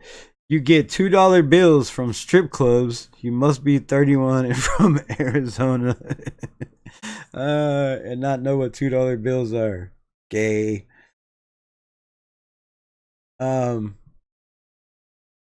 Rebel, you're defending gay boys. How am I defending? I'm not defending no, but who am I defending? Raiders? I don't know what you're talking about, but this was a good chat. This was a good live. I got to vent a little bit. There's 13 people rocking with me. That it looks like they've been in here for a minute. So, man, I appreciate you rocking with me. It looks like the numbers are growing of people that actually give a shit what I want to say, or give a shit at what I have to say. So let's just start from the beginning. I'm going to read really fast. Heat type pick. Porter is physical freak. Looking good already at minicamp. Yeah, I believe he has the potential, to compete for this spot. And I would like to see him on the outside. Some people are saying, put him in the slot. To me, I think you could put a lot of guys at the slot. You could put Eric Stokes there. I think you could put, Lonnie there if he's healthy. I think you could put DeCamarion Richardson there. I think you could even move Jacorian Bennett to the slot. If that works out, and put the taller guys and DeCamarion Richardson or Lonnie Johnson on the outside and Eric Stokes or Lonnie Johnson on the outside. Use Trey Taylor in the box. Let him play a little bit of, that nickel guy where he's covering tight ends. Trey Taylor's damn good in coverage too. Just watch the film on that shit. So Gainer gonna be awesome in camp. Piano Man. I don't think there's any questions for me in here. Y'all are fucked up. You just come in my chat, talk, and you ain't got shit to say to me. Except for deep Piano Man talking shit. That's cool. Cool. Oh, my guy Billy D in the building says Raider Menace. Oh, well, see, that's not even to me. What the fuck? I got us at 10 or 11 games. I like that. I like that, Billy D. Preach that talk. Preach that truth. Making fun of the Luns. Ha ha ha. I don't know what the fuck that is. That's the only Chargers fan we have gathered around to laugh at. We love you, Piano Man. Well greased ditties. Booty finger in the air.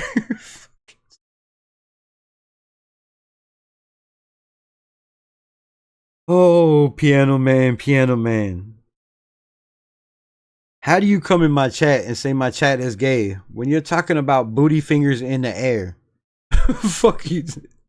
What do you mean, my guy? Stop, bro. There's no Dolphins fan chat. Lions have a better chance at a ring now. I don't believe that. NLJ podcast, what's good, my guy? Jason, we need to hook up, bro. If you're still in here, I don't know if you're still watching, but I want to get you on the show, man. Or I'll pull up on yours, yo. I don't care, whatever. I've been saying, you know, I like the content. I like the way you think. I like your mindset. So for sure, if y'all haven't followed already, if I have a mod in here, which I ain't got no mods in here, that's crazy, bro. Go check out Raider Nation Jason podcast. I believe that's what it is. If it's not, I'm sorry I butchered it. Somebody drops a link, I'd appreciate it. But yeah, y'all go check him out. Give him a follow if you're already not. Right on, Billy. I would pull you up right now, but man, we pushing 2.5, and I'm supposed to be doing these live shorter, but my rambling ass, Raider passionate ass can't stop. They have no rings yet.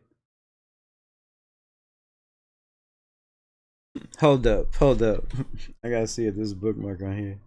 Oh, it's a different fucking account, I think. Give me a minute. Fuck it. I can't stop the chat. Damn it. All right. Remind me, they have no rings. Who just gifted $5? What the hell? Shout out to the $5 holler, man. I appreciate you. Welcome. Thank you very much for showing love to the channel, man. So, you know, you ain't doing that obviously just to talk. So, yo, I appreciate it. I appreciate you showing love. If there's a comment, wait, can I just click on it and see? Oh yeah, hell yeah. Sorry I was late, Rebel. I was in class. Shout out Unleashing Addiction, man. Education means everything. So Purple says Raiders.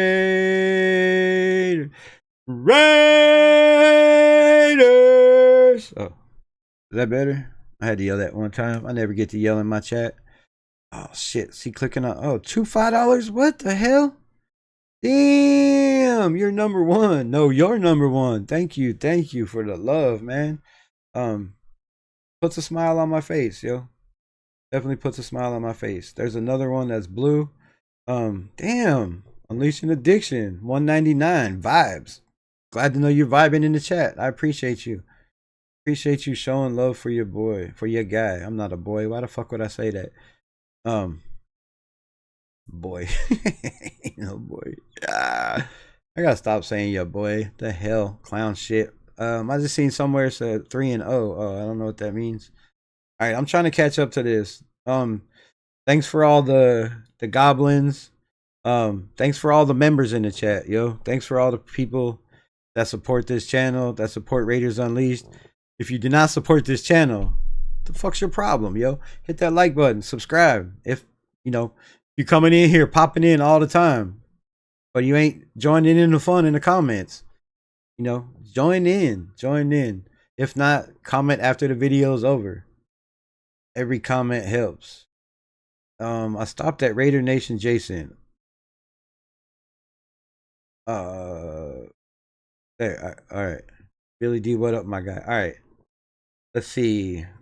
Lions had way more success than the bum ass Chargers. That's a different division though. And their fans stay in their lane and don't hang out with division rival fans on the daily. Oh, preaching truth in the building. I'm not bueno. That is pretty fucking bueno though. I ain't gonna lie, yo. That is pretty bueno. Shout out to the comment. I wish I could pin that.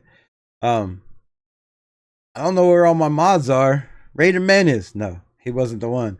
I had a mod that was supposed to put a poll up, so I didn't have to leave my had to do so many things at once. I was trying to get some help. So if anyone wants to help me, if you're a mod and you could put up a poll, can you please put up a poll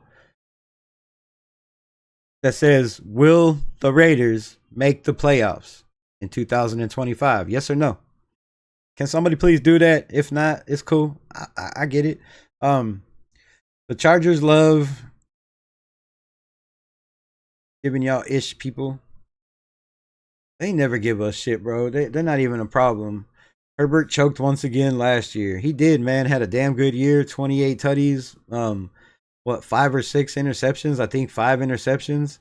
Here's the problem with your Chargers, and I'm gonna say this. I said it when they hired Jim Harbaugh.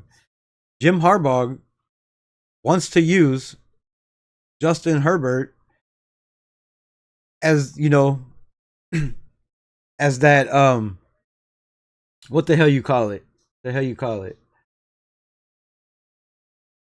I don't even know what the hell I'm looking for. He doesn't want to let him throw the ball. Like I said, I'm not very well at speaking, and sometimes I have brain farts, but whatever the hell I was going to say just totally slipped my mind. But, you know, Justin Herbert's a gunslinger, bro. He throws the ball downfield. The Chargers didn't throw the ball at all downfield last year.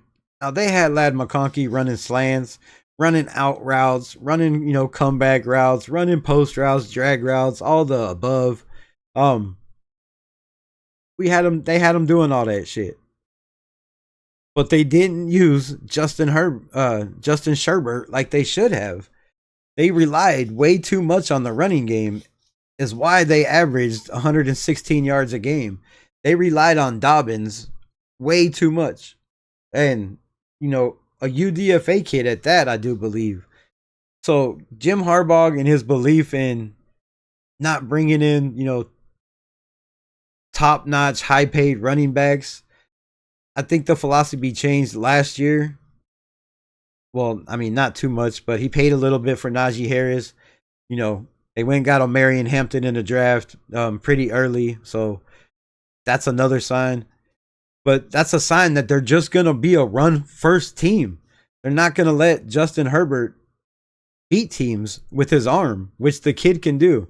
And to me, that's going to be the Chargers' downfall this year because teams know what they're going to do.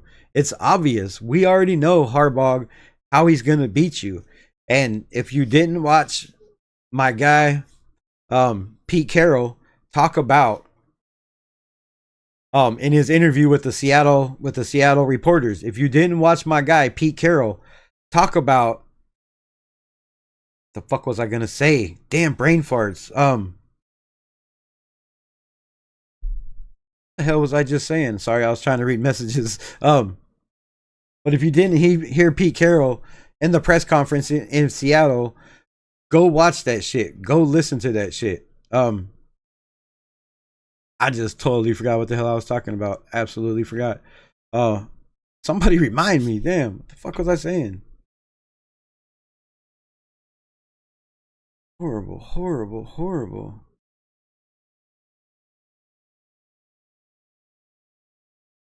Wow, that's just bad. That's bad. It was whatever chat I read, but anyways, man, this team, I'm telling you. What's this? How do you say your name? 207 in the building. Can you pronounce that? Like sound that out for me? What the hell? Yeah, I'm not even gonna try. 207. That's good. Appreciate you pulling up and dropping in. Raiders Unleashed. Why is my message rejected? How? I rejected myself? It was fucked up. Dude, what the hell was I talking about? I was on a roll. It's so horrible. Fuck. Alright, man, I've been out here too long. Then, there's nothing more embarrassing than actually cooking for a second and then forget what the hell you was talking about. And I knew where I was going with it. And I totally got sidetracked. Totally got sidetracked. Unleashing addiction. We're in the community, our universe. What do you mean? What you mean? Okay, I made Furpo a mod rebel. Sweet, Furpo. Why didn't I do that before? My guy. Oh, damn. I'm lagging, bro. I'm lagging. I guarantee the Raiders will not lose week 8. Shout out to Tom Bowers for preaching the facts in the building. Man, bravo to Tom Bowers. Can we get claps in the chat for Tom Bowers? This man is hot, bro. He's killing it. Can we get fire emojis in the chat? On fire, my guy. Guarantees we will not lose week 8, the bye week. Wow. That's special. That's special shit right there. Rebel, please, with your blood fart. What are you? Huh? Huh? Huh? Fucking huh? Huh? I don't know what you're talking about. Some bitch somewhere. Read the chat backwards. So LOL, you lost. You lost like Piano Man. No, because here's why I read the chat backwards. Is when certain things happen in the chat or people pop in and I see the number, I have to scroll down to see who it is to welcome them. And then I lose my spot in the chat. So then I have to scroll back up in the chat. Why am I explaining this? And then I've pretty much just been on a soapbox since I got on. I haven't really gone through the chat. I ignored the shit out of y'all more than I ever have in my life. So I apologize. Piano Man doesn't know what he's talking about. I'm not going back and reading the chat, bro. If I missed something that you really wanted me to get to, please retype it and hashtag it. How about that? And then I'll just go from there. Raiders don't judge gay Raiders. Well, I do. Damn $2. What you talking about? Where's your money, Piano Man? Where's your money? How come you ain't green? It's $2.99, bro. It's $2.99. Subscribe to the channel. Become a member. What the hell? You gonna talk about my guy No Bueno, who's always in here, supports me. And he's a member. And he's a member. Look, he got a star next to his name. Where's your star? Piano Man. Come on, bro. Come on. Stop playing. Fucking with my crew. Holy moly. My name is. Look at Slim Shady. Why is people typing my name is in the chat? I'm 31 and from Arizona. I know that. I wish I was 31 again. Damn, this YouTube channel would be way better. Y'all thought I'm a cocky piece of shit on this bitch now? You should have got me in my 30s. You should have got me in my 30s. He probably still has old $2 bills from the 90s. I do have a $2 bill. I'm not gonna lie. I'm not gonna lie. I do have a $2 bill. Somewhere. I think my mom's got like a stack of them bitches. The blocks are all dummies. What? Same. Just block the dummies and listen to Rebel Works. That's what I'm talking about. I'm talking about. Appreciate that, Knees Duds. That means a lot. That's the comment of the day, and I wish I could pull that shit up. I'm gonna start going back to Streamlabs because I haven't figured out how to pull up comments. That's why I got them on the screen. So, but it doesn't make anybody feel special, right? Nobody feels special when if I'm not clicking their name up there and putting it for everybody to read by themselves simultaneously. That's how I feel. So, you might see some streams that don't have this little cool Raider effect or all the shit that I got on here. They might just be bland, boring, but still informational, right? I hope. Good job on the views, Rebel. 10.5 10 and a half, not in a half. Is that your shoe size? Purple? I'm lost. Like I said, I'm just skipping through here. So I'm arguing with a child, just keep the gayness tone down. I mean, you were the one talking about the flying butt fingers or whatever the fuck, bro. So, I can't play GTA at 31 and I'm from Arizona. You can't play GTA at 31? Bro, I'm 50 and I still play Madden. I still play COD. I still play what's the other one? Not COD, but the Cold War. I still play Cold War. What you talking about? You can't play video games because you old. I mean, I haven't played in like a year. Oh, I guess that's not still playing, or a couple months. But you know, when I'm hanging out with my kid, or you know, if I had friends that would come over, which I don't have friends, y'all are my friends. We play the shit out of some video games, especially back in the day, bro. We just pack up bong at the you know, BO to the NG, twisting up fatties and playing video games, bro. There's nothing wrong with that. Don't hate on a man for playing video games. Like, if you got it like that, where you got the time to do that shit, and shit, by all means, bro, enjoy yourself. Everybody needs enjoyment in life. You mean? I got a hashtag. Chargers going to the postseason. Why'd you make me say that? Ugh.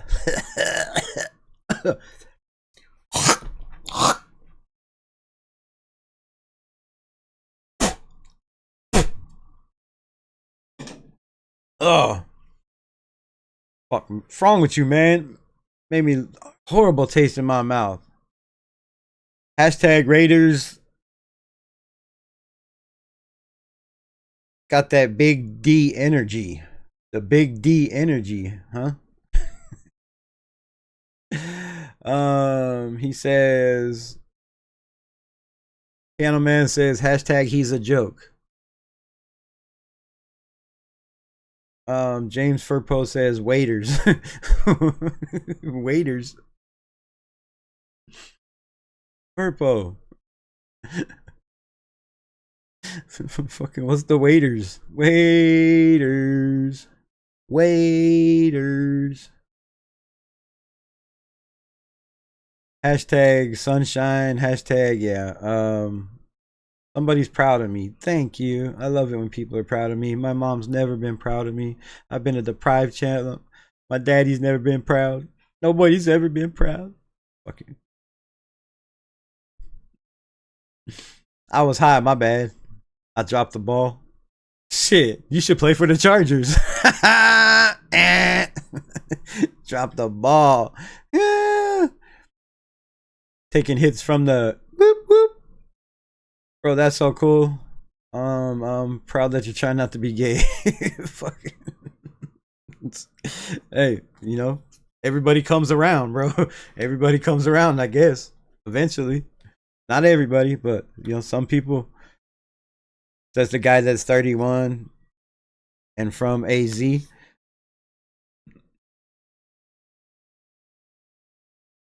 Step outside the closet and be yourself. Salute Rebel. Sorry I'm late. All right, none of these are worth reading, bro. This is just a waste of time. I'm wasting y'all's time. Not that y'all ain't worth reading. I'm just saying I don't think much is about football. So, do you have a flipping photo from the guy who says "Daddy chill"? What?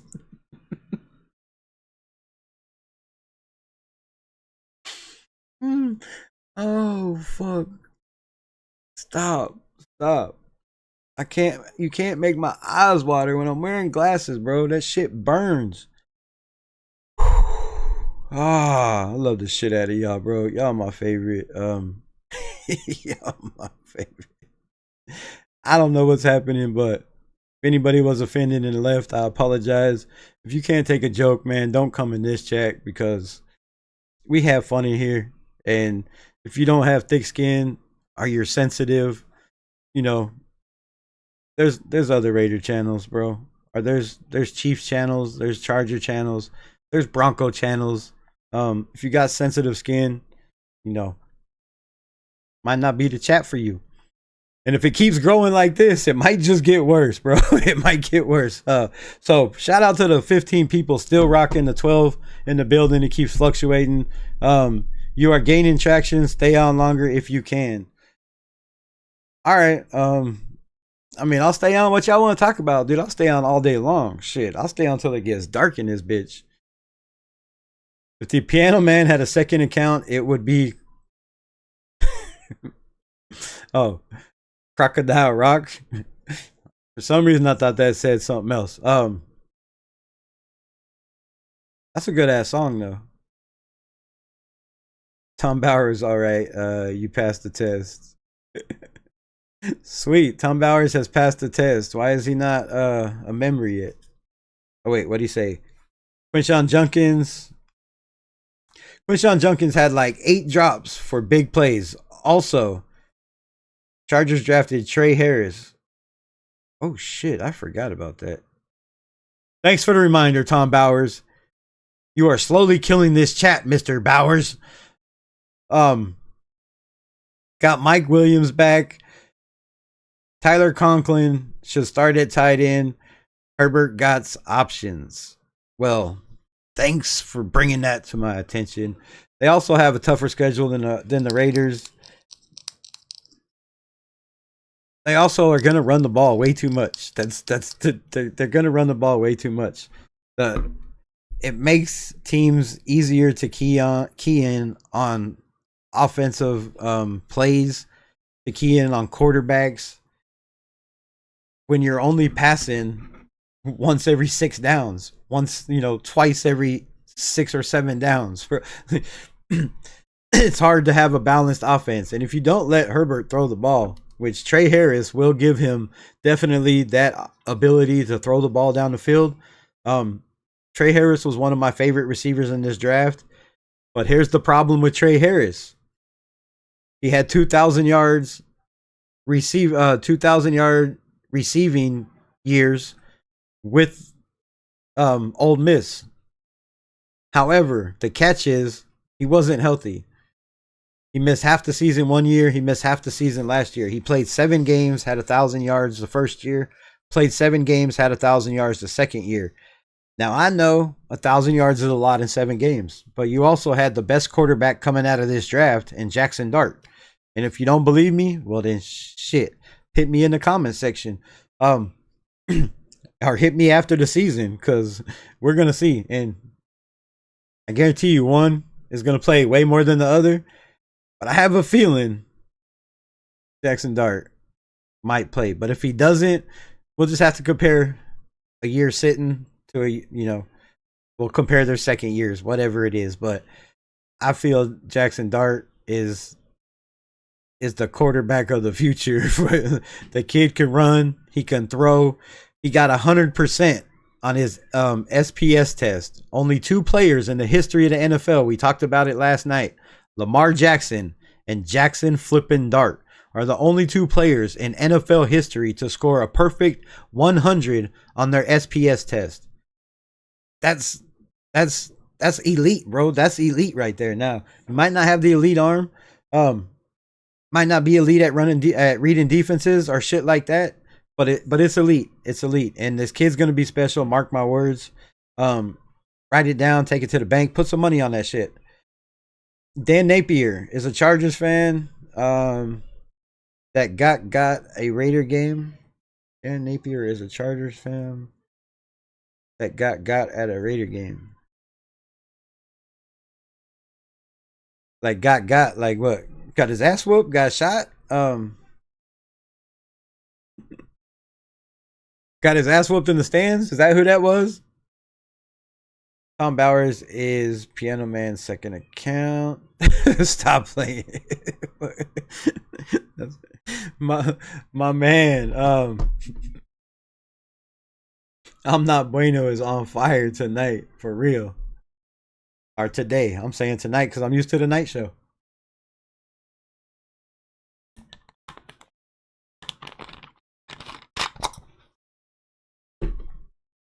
But gaining traction 3 hours into the gig. So again, shout out to the 12 people rocking with your favorite rebel, the only rebel in the nation, Raiders Rebel, right?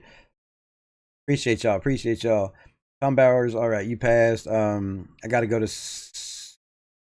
CSU. Damn, this chat just keeps going and I'm fucking behind. All right, let's just go back to the bottom. Unleashing Addiction, member for 2 months. What? Shout out to you. Are you the only member for 2 months? Damn, so you've been day one rocking with me?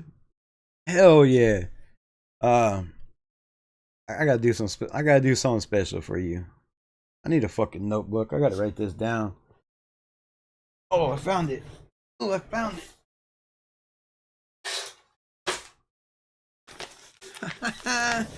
Woohoo! I'm like Blues Clues. I got my trusty notebook.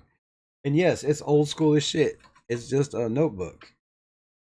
Because my phone's being used, so I can't voice text into my chat saver. Fucked up over here, bro. I'm messed up. Unleashing Addiction.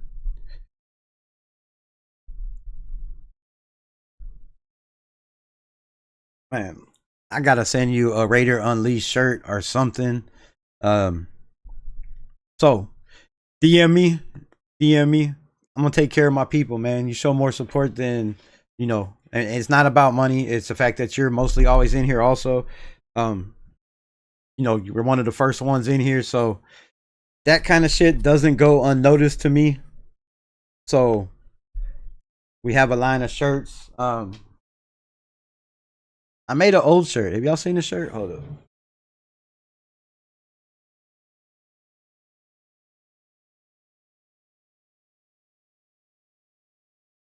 Now it's kind of goofy. I'm not gonna lie. It's a little goofy, but it's the first shirt I ever made. Some of y'all might see me rocking it. You see this shit? Where's the camera at? Commitment to excellence on the front. And on the sleeve. And no, these aren't for sale. No, I'm not trying to promote my shit. So don't get it twisted. Got my old little symbol on the sleeve, on both sleeves. But then on the back, it has what you can see. I can't see. Standing up, I guess. So yeah. It says R&R for Raiders Rebel. And then it says Raiders, 1 R is for the Raiders Unleashed, and 1 R is for Raiders Rebel. But yeah, like I said, I messed it up. It was kind of goofy. Has my face in the helmet. Y'all see that shit? Kind of funny. And again, no, they're not for sale. But that's the only shirt I've ever made. That's the only one. I just purchased for myself to wear around. I wear it a lot. It gets me a couple hits here and there, on the channel and shit. But for sure, Unleashing Addiction.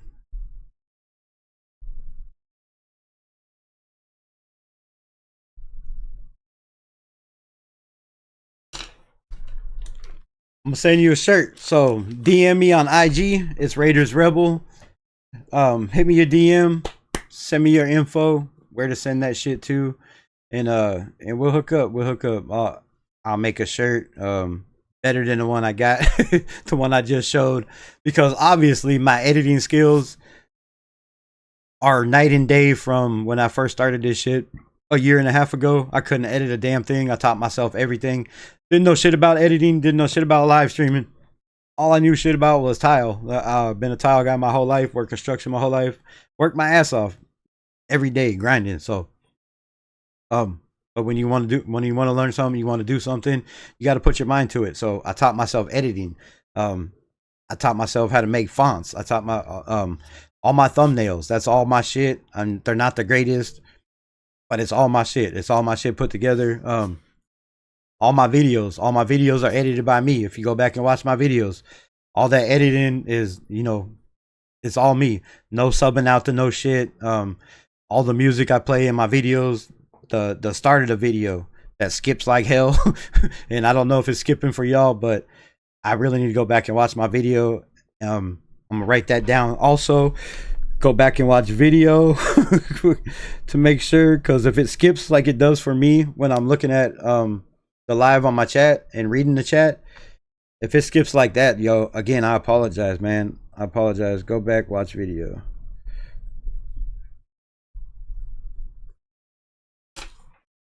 So yeah, again, you know, just trying to give you a little bit more, trying to be a little personal, right?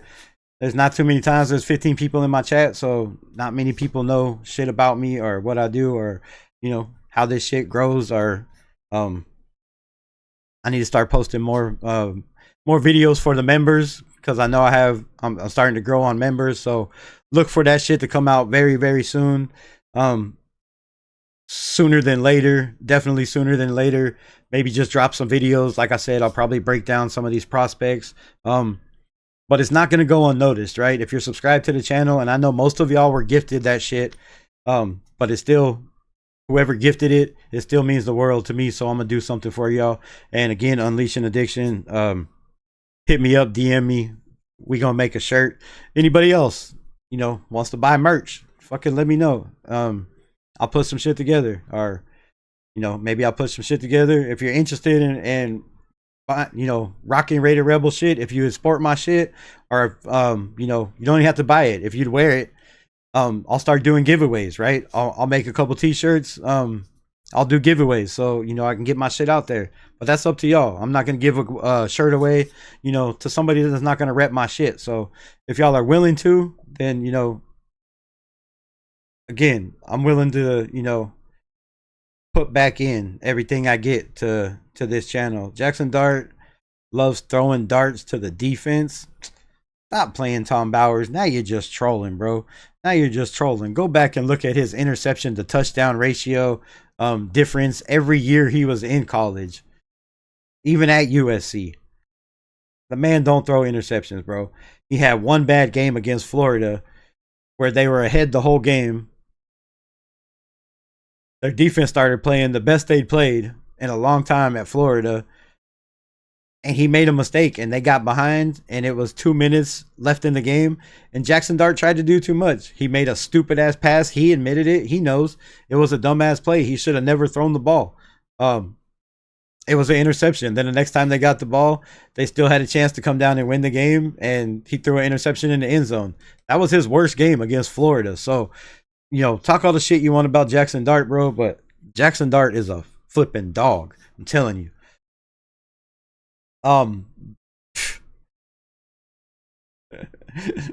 No bueno. Did you just say bolt up? What the hell, bro? Oh, bolt up sweep? Is that a broom? What does that say? I don't know, man. Piano Manny is an 8-year-old when the Raiders won their last Super Bowl in 1983. Yes, I was 8. I was 8 when the Super Bowl was last won by the Raiders. Yes, I was. And I've suffered and bled silver and black and had my ass whooped in fights and been jumped for my shoes. Growing up in North Las Vegas, I've been jumped for hats. I've been jumped for jerseys. I've had countless Raider shit stole from me. Been jumped many times for rocking the silver and black, saying, you know, a white boy shouldn't wear that shit in this neighborhood. You know, what are you doing in this neighborhood? Shit, I live there, bro. That's where I'm in the projects too. I'm poor just like y'all. Like, shit, I can't help that, the fact that I'm there. So, you know, I've been through that shit. I never turned my back. I never said I'm not gonna rock Raider shit. I'm not gonna be a Raider fan, bro. I took many ass whoopings, and I mean many ass whoopings, not one-on-one ass whoopings, but many ass whoopings for a lot of Raider gear and a lot of Raider shit. So, you know, yeah, I've supported this team thick and thin, you know, thick and thin. Very thick. The blood runs deep for me when it comes to Raider Nation, bro. And you know, some people can say that, but not many can say that, right? Not many can say, you know, there were white kids in mainly predominantly you know, black neighborhoods that had to fight every single day, right? Just to stay alive, right? Just to keep your shoes, just to keep your hat that mom worked for her ass off, you know, to buy and put on your feet. So man, I came out the mud. I came through the struggle. So anyways, that probably shit didn't matter, and I don't know what it does matter, but being a Raider fan means something to me, bro. It's passionate. Like I've been there through thick and thin, like I said, and I never turned my back on this team. I never represented any other shit. I showed y'all pictures a couple days ago with me and my mom where I was like 15 years old. Had a hat said Los Angeles Raiders. Man, I got proof. I got proof of my history with this, in this shit for a long time, lifetime. So, I love the nation. I love the fans. I love the people. I love doing what I'm doing, talking shit right now to all y'all. Unleashing Addiction with another $5 holla. Just keep going live, Rebel. You help me daily watching your stuff. I like when you go live. Hey, shit. I mean, and with comments like that, bro, it really makes me want to come on and stay on for 3 or 4 hours. If people are listening and people are engaged in what I'm saying, then shit, I'm gonna be here all the time. Like, I know there's a lot of people that say they're the hardest working people in this business, and they very might well be. I'm not saying they're not. I'm not saying that I am. But what I am saying is, when you get comments like that, it makes you want to do this shit, right? It makes you want to give more to the nation, to beyond more, right?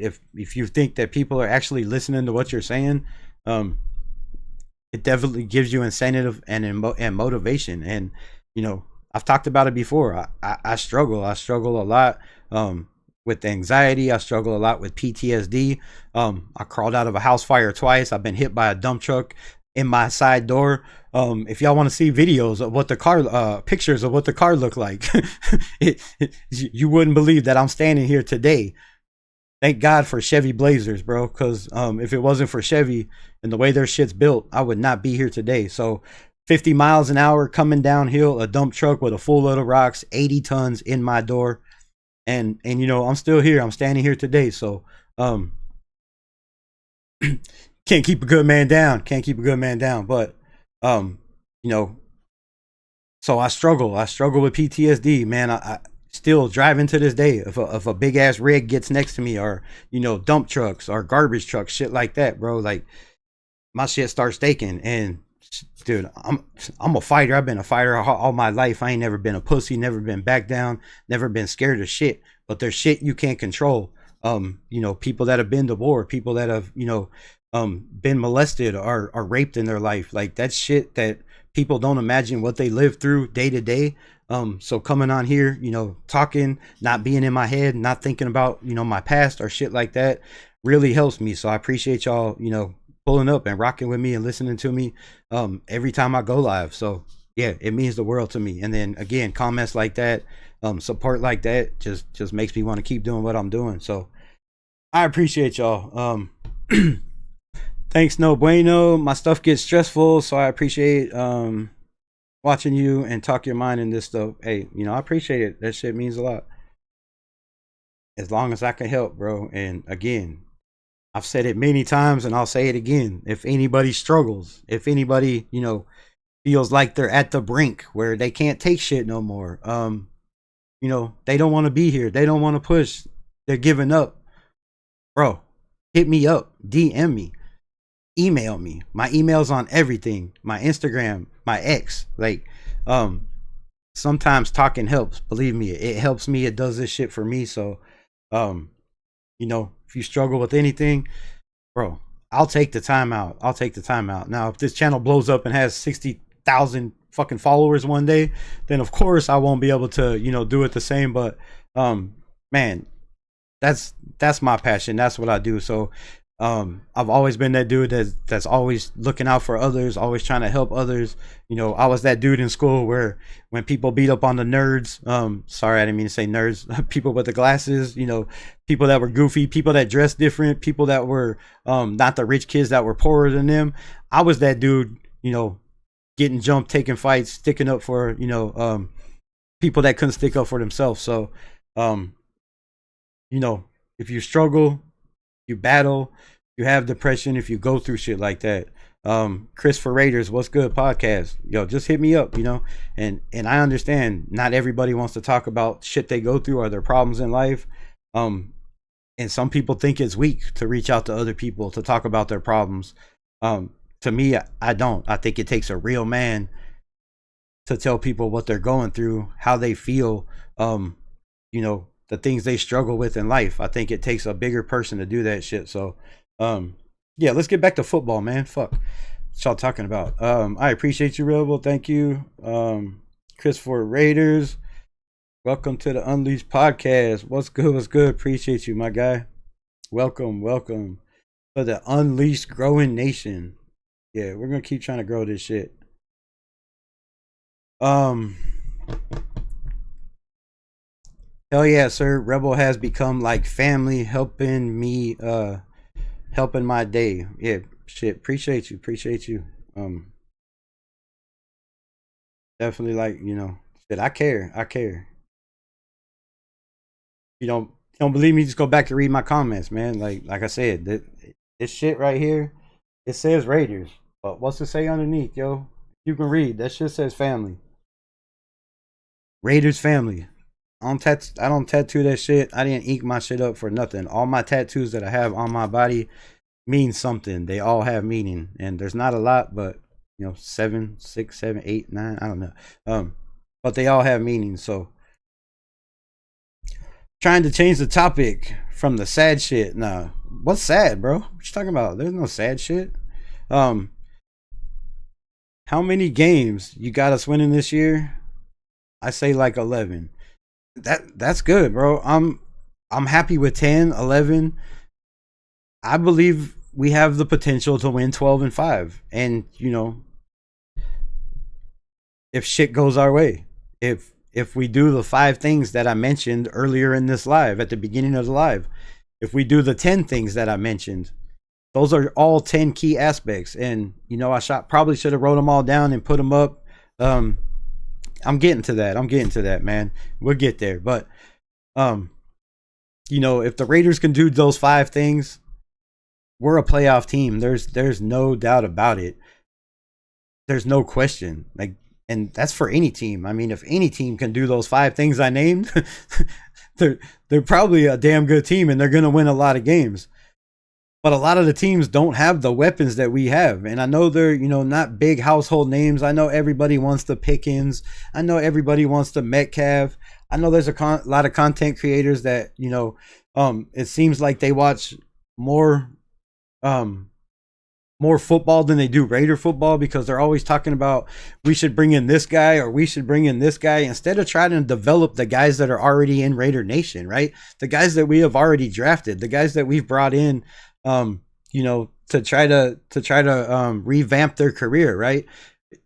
We need to invest in those guys, the developmental guys, the guys. We need to start believing in people in this locker room and stop worrying about, oh, well, this guy, he makes $80 million. We should sign him. This guy, he might have the same amount of sacks as Maxx Crosby, but makes the same amount of money. We should bring him in. Or, that's crazy, bro. The Jalen Ramsey, the kid from the Bengals, dude, Hendricks, all the talk of always bringing in free agencies. And I know free agents help your team. It helps your team. But what helps build a winning franchise and a playoff organization year in and year out, it's through the draft. You build through the draft. You have to hit at least 4 players every single year. Now, if you get more than that, that's great. If you get less than that, it's a fail. It's a fail to me. If you have 8 picks and you only hit out of 3 of them, that's a fail in a draft. If 5 of those guys are not on your team in 2 or 3 years, that's a huge fail. That to me, that's a loss. If you're drafting guys in the first round that aren't on your team in 2, 3, 4 years, that's a fail. That's a fail. You can't have failures in the draft. And so far last year, we had 9 picks, 10 picks. We hit on 3 guys that are definite. DeCamarion Richardson, still question coming along. We have questions about Dylan Labe. We have questions about Trey Taylor. We have questions about some of the other guys, Amari Gaynor. We have questions about some of these cats that didn't get burned. So all I'm saying is try to stay up with this chat so it don't get crazy again. is, man, the potential is there. So, 10 games I think gets us in a wild card scenario. 11 games I think puts us up there in the division, conversation. 12 games I think this year wins our division. I think 12 games wins our division. Now I know the Chiefs have been 15-2, had their crazy ass run, but they play a game overseas in Brazil. They play 6 primetime games. 7 of them are night games. They play back-to-back games. They play on Thursdays. They play on Mondays. They play on short weeks. Like, they play tough teams. The Eagles, the Packers, the Commanders. They play three teams that we don't play that are all playoff caliber teams. The Lions, the Ravens. It's going to be rough. It's going to be rough for the Kansas City Chiefs. So, 12 wins, I think, puts us in the conversation of winning the division. And it could very well come down to the last game with Kansas City. However, I think it's going to be between, the Broncos and the Raiders. That's what I feel this year. Andy, the only one chatting. Everybody left. What we say? We all love you, Candy. What Candy say? What I missed?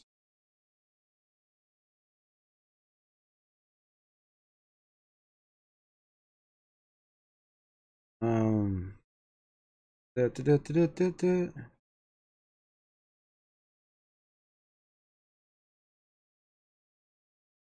He has 3 tattoos that are connected to mine. You ain't got to try to jump in the conversation, bro. We talking Raider football. Okay, well, some of my tattoos mean something. I'm just kidding. Don't start crying. Except for Piano Man. We don't like him. Stop playing, bro. I don't mind the Piano Man. He might have a little bit of issues that we don't know about. But we all have issues, right? We all have issues. I think he's in love with you. I love everyone, no hate. Piano Man? In love with who? Candy? I hope, bro. Don't say me, bro. That's not even a subject. We can't even talk about that in here. That's beyond my recognition. To be fair, I hate everyone the same as well. Facts. Now we're preaching truth. Now we're really getting deep, talking some shit right here. I feel the same way. I kind of hate everybody. People in general are just, like they say, opinions are like assholes. Everybody has one.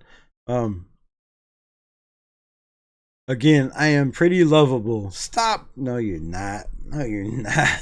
that is a lie. The only time you're lovable is when you're sleeping.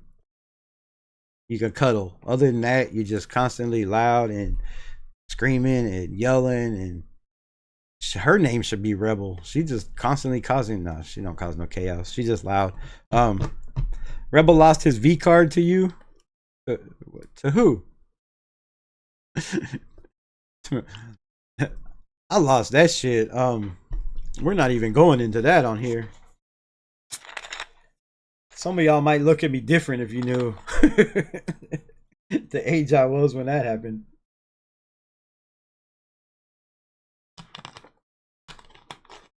But then again, some of y'all might be like, damn, that's probably Rebel. That's probably Rebel. You can see that. Hendricks and Crosby combo would be crazy. I mean, I think it would. You'd have to let one guy go free. You can't double team both of them. Hendricks is a freak, right? If you look at statistically, stat wise, I think he's averaging more sacks than Maxx Crosby. Right? His numbers are up there in the 12 to 15, 16 range. I think mostly every year. I do believe, if I'm not mistaken. So, dude definitely needs to be in a conversation. He's been on a bad defense. I just don't think bringing in another guy like that. Now, don't get me wrong. If we're trying to win a Super Bowl this year, if we're all in and we're throwing all our cards on the table and we're betting on black, then by all flipping means, by all means, go get Hendrickson, go get Jalen Ramsey, go sign whoever, Amari Cooper, whoever's left. Yes, go get all those dudes. If that's the mentality in the building and they think that's where we're at, then hell yes, go sign all the dudes, sign all the veterans you can.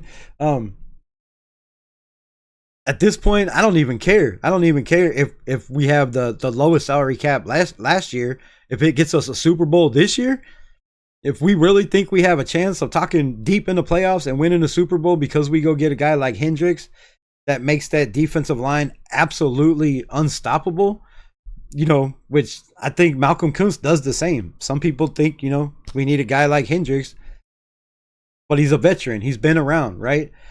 I think Malcolm Kuntz is faster, has more agility. He's not even near close to as strong as Hendricks, but I think he's up there, and time will tell, obviously. But I think Malcolm Kuntz definitely has the ceiling, if he's healthy, you know, to be a guy that's ranked up there with Maxx Crosby and Hendricks. And I've said it on this channel before. I could really see a scenario if this kid stays healthy and adopts Maxx Crosby work ethic and Malcolm Kuntz, he could be better than Maxx Crosby, because at rushing the passer, he's more consistent. I mean, if you're honest, he doesn't run by the quarterback as much. He doesn't miss tackles as much. And I know Maxx Crosby, you know, that's what it is. He gets double teamed, he gets triple teamed and shit like that. But there are many times where he gets to the quarterback and they just sidestep him and, you know, it comes up for a big play. That shit wasn't happening with Malcolm Kuntz. He wasn't missing. If he got by his guy, he was making the play. And that's why the Raiders defense stepped it up the way they did when he had the 8 sacks. So, you know, Malcolm's a dog, bro. And if you go get a guy like Hendricks, then what? You reduce Malcolm's snaps to possibly being from 60, 70, maybe 80% of the snaps to, you know, 60 to 50, or maybe even 40. To me, that doesn't work for me, right? That doesn't work. This guy has upside. He knows the system. He's been in the system for as long as Maxx Crosby. He knows what we're trying to do. Now it's going to change a little bit, like I said, but he knows what Patrick Graham wants. He knows what Patrick Graham's objectives are. And he, you know, he's bought in. Hendricks, it's going to take a while. He might come off and be that dude right away, but he might not. So to me, just let the guys cook, develop the guys in the building we have. Let's see what we got with the guys in the building. Same with Jalen Ramsey. You know, if we're not all in thinking we're going to win a Super Bowl this year, then why go spend the money? Why go spend the money? We have, you know, we have Colton Miller that has to be worked out. That has to be done sometime this year, I feel, if he's going to stay around. If it's not done this year, I just don't see him being around. Jacoby Myers, if we don't sign him really, really soon, I could see him not, you know, not being around and us trying to move up, you know, with Beck and the young guys. To me, that would be stupid. It would be absolutely dumb and would make no sense to move on from Jacoby. Pay that man his money. He's been here. He's sacrificed. He's done all the dirty work. He has earned it more than anybody on this team to get his bag, other than Colton Miller. Now, Colton Miller's been here a long time. He deserves to get his bag too, also. But Jacoby has earned it. Like, he doesn't deserve it. He has earned playing for what he has played under, being one of the top receivers in the NFL. No drops with 1,000 yards on a shit offense, on a shit offensive scheme with a shit offensive coordinator. It says a lot for me. It says a lot for me. Now, I don't know how you guys feel about it, but it says a lot. So I'm out on Hendricks. I'm out. But yes, you're right. It would be nasty as hell. But it would mean taking away development from guys behind him. And we have the youngest, you know, one of the youngest groups in the NFL. I think we're second youngest on defense in the NFL. That, you know, the upside is huge. But the upside isn't there if you bring in all these big name guys to play in front of them and you don't give these guys a chance to get on the field and develop. I dated Rebel until 20. What? Oh, yeah, we didn't date until shit. I knew her 26 years before we fucked around. She was shit, married again. I was married. And then it just so happened we both got divorced and showed up at my sister's wedding, and the rest is history, pretty much. We talking about having 3 tattoos that connect to mine. I know. I don't understand OF, too much free material out there to work with. There is, but some of that free material is trash and not personal. Tom Bowers, I will never understand the new generation either, right? I mean, I ain't never had to pay for Cooter in my life, bro.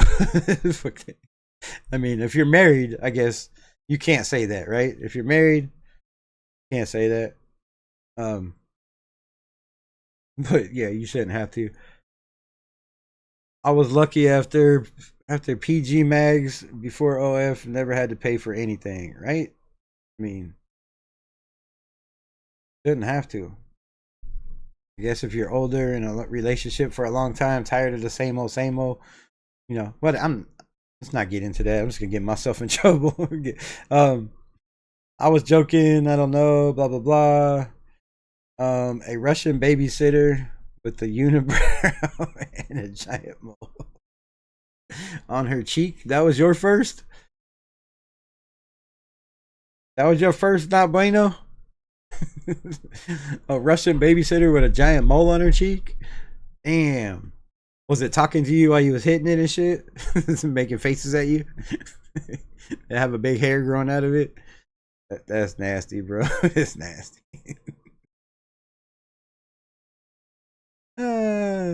She was not my teacher, I swear. Yes, she was. Stop playing. Hot for teacher. Piano Man. Now he's hot for teacher. Thinks he's Van Halen over here and shit. I thought you left, Piano Man. One less team to worry about. Sing me a song, you're the Piano Man. Sing me a song tonight. For we're all in the mood for a melody. And you got us feeling alright. La la la la. Everybody in the chat. La la la la la la la. Type la la la la. Yeah. Come on, spam la la la la la. For the Piano Man. This Charger fan gets more attention than all the Raider fans in my chat, and that is pretty disrespectful to the Raider fans in my chat. Y'all should pay more attention to each other. Stop paying so much attention to the lightning bug. Just put them in a jar, put a lid on that shit. Wait till it gets dark and watch him flash, bro. That's all I'm gonna say. Candy, made up your mind. How can you make good cheese just sell feet? What? What? I don't think you could just sell feet, bro. But there are people that buy feet pics, and that's crazy shit. Would you put some money in your pocket? Be wicked smart, Candy. I don't know what that means. Always put money in my pocket. Scooter is almost free until you get married. Then it costs you your soul. 100%. Chris for Raider. Y'all go check out his podcast. Again, I'd pull you up, but I know as soon as I pull up, I'm gonna be like, damn, something's gonna happen and I gotta pop off. So, Chris, my guy, I believe you follow me on IG. I mean, if you want to do a show, hit me up. I think I follow you on IG. I'll look. I'll hit you up just to let you know. But if you want to do a show together, or if you want to pull up one of these times, just let me know, man. If y'all don't already, go follow my guy, Chris for Raiders podcast. Constantly on with my guy, Jeff. Always dropping, always dropping that knowledge. So, and yeah, Scooter is expensive when you married, bro. It cheaper. Hookers are cheaper than being married. I ain't gonna lie, bro. You only gotta pay that. when you want it. When you're married, you gotta pay that shit all the time, bro. You gotta give up the credit card, you gotta pay for the other car, you gotta pay for the house, you gotta pay for the, unless she works, but then you got a good woman and you shouldn't bitch. But if you're paying for everything, that shit's expensive, yo. Expensive. Sing your Raiders song, people. The autumn wind is a raider, blustering in from sea. With a frolicking song, he sweeps along. Hey, you know what I was talking about. Swaggering boisterously. His face is weather beaten. He wears a hooded sash. Act like I don't know my shit. The fuck out of here. All right, man. 3 hours and 20 minutes. I appreciate y'all popping in and popping out. I appreciate you rocking with me almost the whole 3 hours. The ones that have, the ones that haven't, you'll catch on. You'll catch on. Rebel with no cause. He does hookers. Whoa, time out. No. I have never paid for anything in my life. And the only thing close to a hooker I've ever been with is, I'm gonna say that. But you should know. You should know. I'm just saying. I was lightning before the thunder. Thunder. Feels like thunder and lightning. All right. Somebody's getting pounded. Fucking Piano Man's getting pounded right now. Sounds like thunder. Thunder. Keep that shit out my chat, Piano Man. We don't want to know about your pounding you're getting, bro. That's disrespectful. It's rude. Rebel, you're a dick. Yeah, I've been called that once or twice. Probably more like 100 or 200, 3,000s. I don't know. But yeah, I'm not gonna argue with you. I am a dick. I'm a dick. But when you hit 50 and you've been through the shit I've been through and you live to tell about it, I feel like I have a right to be a dick, right? If I want to be a dick, and if people don't like me being a dick, then they don't have to be around the dick. If they want the dick, they can get the dick. But you know what it is? I'm just saying. Raider Shield family shared my video. Weird. Crazy. Go in 15 minutes. Rebel, drop when you can. Okay. I'll pull up. I'm sure I can find something else to talk about Raiders. We could do all this shit all day. You better not be saying me, Rebel. I don't know what you're talking about. Sorry, Piano Man. Only real ones. A lot with Chris, right? Yeah. Chris don't play that shit. Homie don't play that in Chris channel. I'm trying to help your friend Rebel. Since she was a cult following. What? I guess she don't want to show them heavies. I don't get it. But talk to her, bro. Hit her up. She needs the help. Shit, she definitely needs help. They must be real or fake. They're real fake. How about that? They're real expensive and real fake.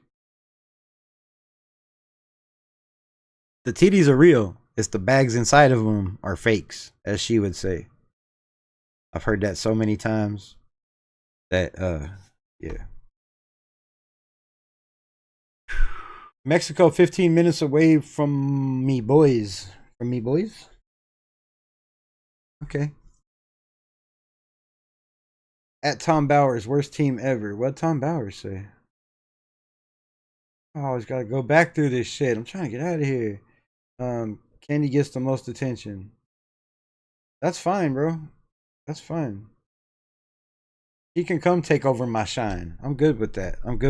Because if she keeps people talking in the chat, and they're not asking me questions, then I can just say what I gotta say, and then you know, continue to fill your heads with knowledge, right? With Raider knowledge, past, present, and future. Piano, that gets the real Charger song. That shit is gay. Do the Chargers have a song?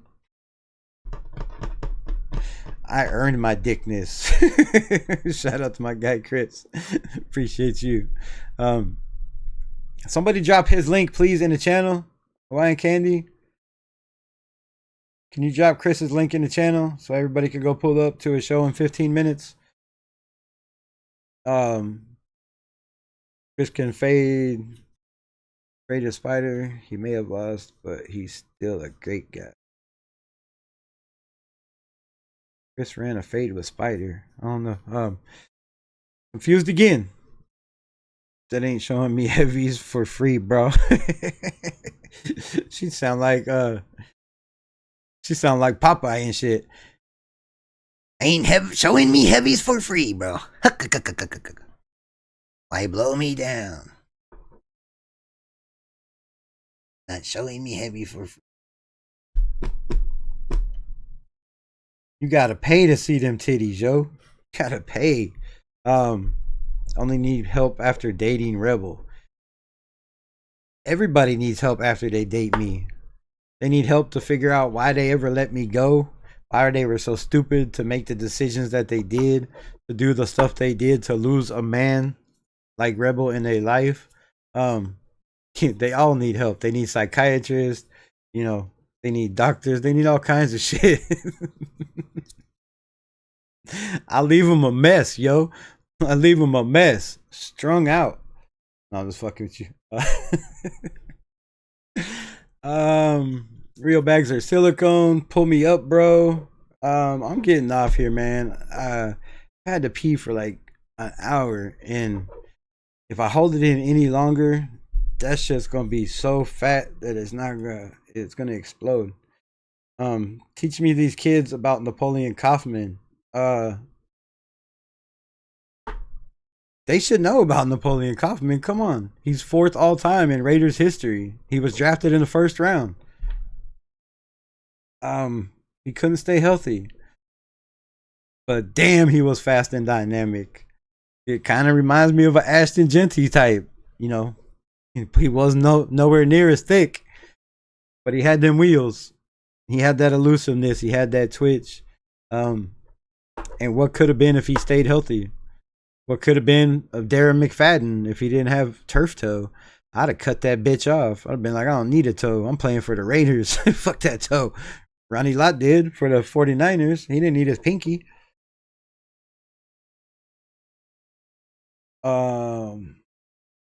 HPP YouTube channel. What is that? I can't click on it right now. What does that go to? Hold up. I gotta click on it. Oh, Christopher Raider podcast. Oh, nice. Yeah, so there's Chris's link in the chat. Came up weird on my phone. But yeah, go check him out. Show him some love. Appreciate my guy always showing up.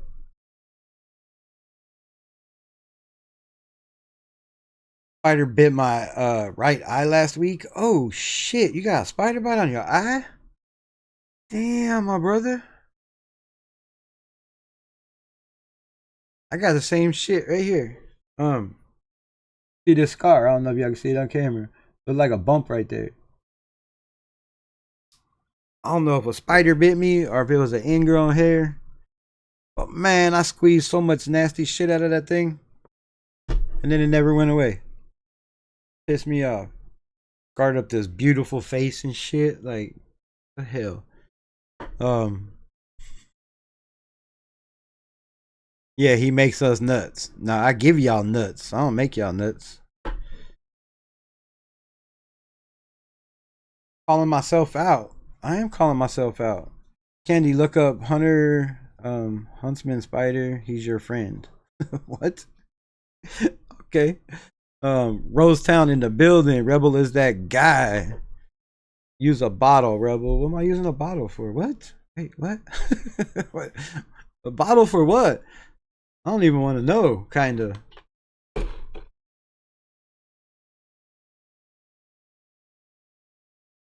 Bro, YouTube just kicked me from your channel for no reason?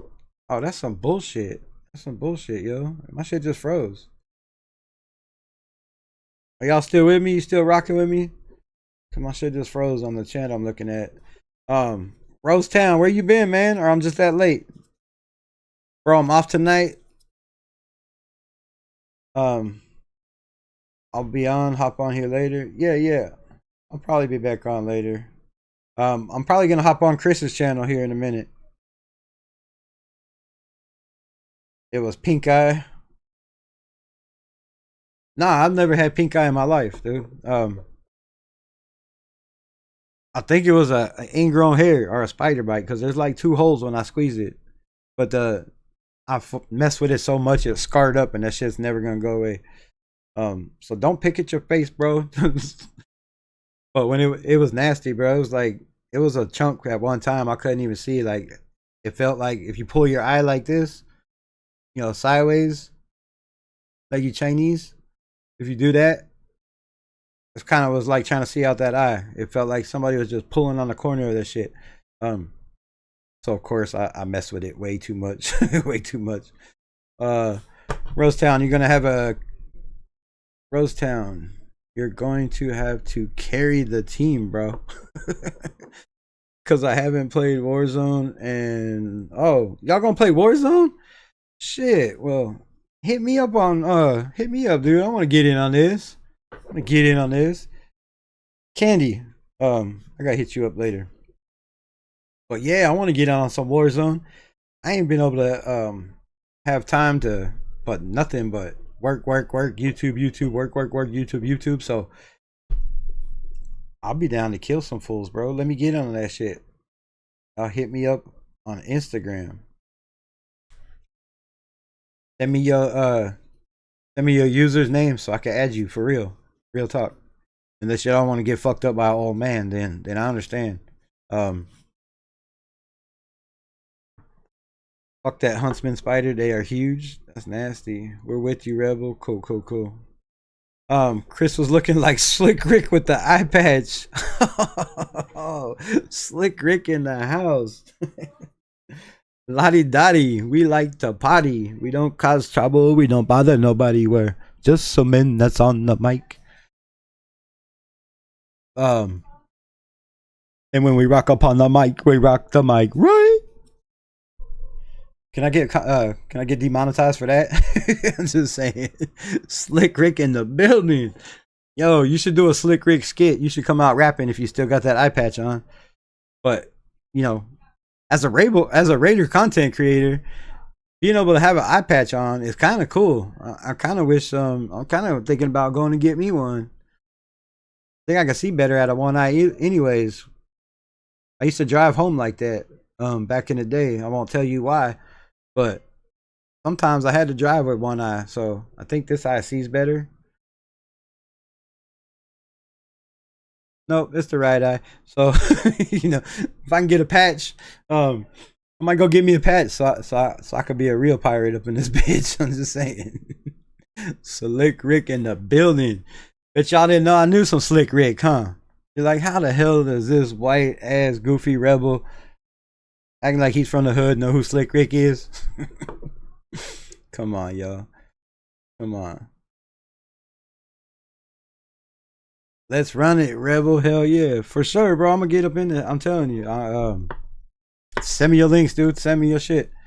What is my shit on? I think it's RaidersRebel.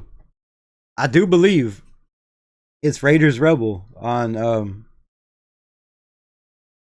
Xbox or on PlayStation, either one. But yeah, I think that's it. I think it's RaidersRebel. I'm pretty sure. So add me and get fucked up for sure. I'm just playing. I ain't as good as I once was, but I'm as good once as I ever was. I'll tell you that. Sorry, my ADHD. Sorry, I'm ADHD. Oh, I read that wrong. Okay, I got it. Slick Rick with the bedtime story. That shit was fly as hell, bro. If I wouldn't get demonetized or get fucking probably a copyright strike, yo, I would start off every show rocking the same video I got or whatever with that bedtime story. That would be the shit. I would let the whole song play if I could. And matter of fact, I might just go buy that song. I might go buy that song. So send me some super chats. No, I'm just kidding. So I could buy that shit. Because if I pay for it on YouTube, they can't fuck with it, right? I can't get in trouble. But the bedtime story, one of the best, for sure. Yeah. I don't even know if you could. Can you play that on YouTube? All of it? You know, slam the moms on the hard concrete. All that shits. uh, Dilly Dally ran through an alley, ran into my homegirl Sally from the valley. You know what I'm saying? Right? Right? Gaining respect up in here. No, I'm just kidding. But, but for real though, I would rock with that shit. I ain't fucking around. Mr. Rogers. There's no D in it. No D, just a G. Just like Mr. Rogers. Mr. Rogers Rebel Hood, right? That's what I'm talking about. I'm gonna do that skit too. Hawaiian Candy's been trying to get me to do it forever. She's like, bro, your last name is Rogers. Why don't you do a Mr. Rogers skit? Hey, boys and girls. Welcome to Mr. Rogers' neighborhood, right? Today we're talking about but yeah, I might do some goofy shit, you know, once I get a little bit more comfortable in my own skin on the tube. As you can see, my personality comes out a little bit more and more with every live. So there's a lot more, but you know, I'm a fucking clown, dude. I clown around, I get stupid. My whole life, all my friends, that's all we did was talk shit about each other, their mamas, you know, capping and bagging on people. Back in the day, that was capping. It wasn't lying like it is now. So caps have went from capping on people to caps of lying. If you're the older generation, you understand. If you're the newer generation, you're like, what the hell is this old man talking about, right? But it's cool. It's cool. So yeah, you know, back in the day, shit was different. But yeah, you know, I'm a goofball. I should have been on TV. My whole family, they're clowns. Mom, my little brother, always acting crazy and shit. So yeah, I could see me doing a video for some stupid skit like that one of these days, just being a clown. And invite them all to Mr. Rogers Rebel Hood. You need to wear a Mr. Rogers costume, like I said. Oh, I should have read that earlier, I guess. Yes, I'm reading backwards from the ground up.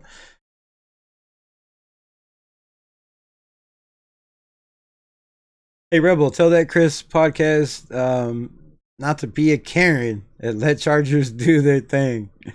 You guys are kid playing games, LOL. My brother, like I said, we've talked about, you know, the stipulations for being in here.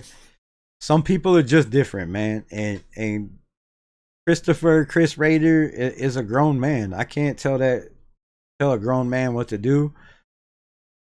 You know, if he doesn't want you in his chat, maybe start by apologizing to him why he's in here, and you know, see if you can make amends and not being such a troll in everybody else's shit, because you do pretty well in mine. Like I'm gonna say, I think, you know, I watch a lot of people's chats and I see you in everywhere.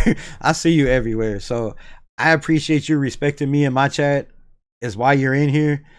You know, if you didn't, you wouldn't be in here, because respect is huge for me. That's why I give you the respect to be in here, you know, because you respect me back. So maybe if you hit up Chris, hit up those dudes and say, look, you know, it's just all fun and games, because maybe you just come off wrong and they don't get you like I do, or whatever. They don't feel like I do. So as far as that goes, you know, if Chris is still in here, think about letting my man back in. I don't know, but I'm pretty sure they cannot block you, as far as I know, forever. They can only time you out. So you can go back in and talk and text, but if everybody in their chat blocks you, then you're just talking to yourself. Nobody sees what you're saying. So maybe that could be the problem. But again, I think you're allowed back in there because as far as I know, I don't think you could block somebody, for good for a lifetime.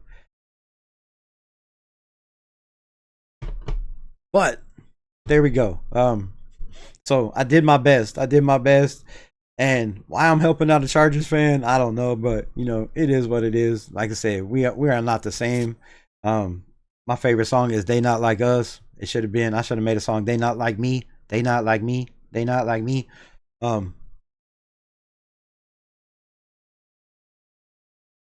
I think it's children's. What? I think it's children's. Sorry, but the lyrics start out with the bedtime story.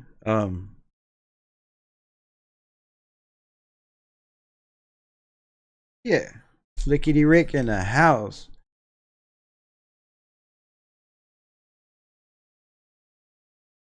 Mr. Rogers Rebel Hood. I already always say that. I start my show. Oh, my show up here is so far behind from where I'm at. That's crazy, bro. Crazy. Which song, Rebel? I will play it. Stop unleashing addiction. I think I could afford a song, but I appreciate you, man. You do enough growing the channel, supporting the channel. I appreciate it, but I'll have to find it. I don't even know if it's available in the YouTube library or if you can pay for it. But it's Slick Rick Bedtime Story. And then what's the name of the other one? There are a couple of them. The fuck is the other song? I had my PS5 back in June. Nice. You can come get your ass kicked too. You can come get that work. Not the work like you used to get, but the work online. I'm just Rebel is more like CeeLo. I was a little bit what? I'm like CeeLo. What the hell, bro? I was a little bit taller. I wish I was a baller. I wish I had a girl that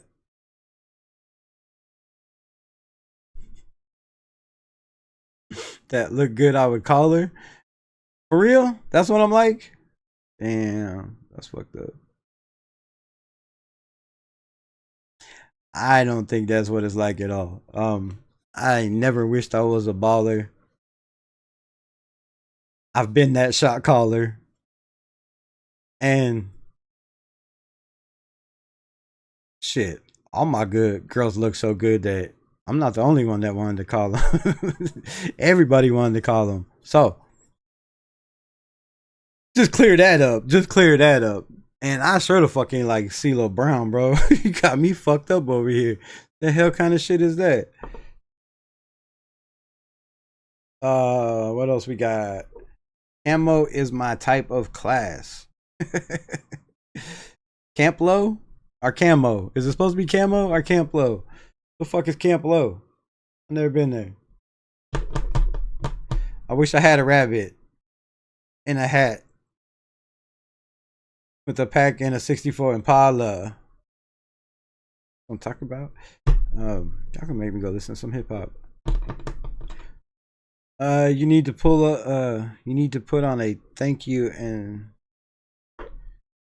say you won't be my raider. What? I need to put on a thank you and say, oh, I get what you're saying, bro. I get what you're saying. Sometimes your damn people's texts are confusing as fuck when they don't have commas or periods or start with capital letters in the middle of the word. Who starts a word with a capital letter, one word in the middle of a sentence? What the hell? Just voice text. Put on a code or a guardian and say, won't you be my raider? Yeah, that would be cool. But you giving everybody out my ideas. Would be funny as fuck. Tom Bowers, boo! That song just came out in a commercial right now. LOL, that was what are the odds, bro? If it came out in a commercial on YouTube, Then maybe that's why he mentioned it. Probably odds are probably pretty good. Probably pretty good.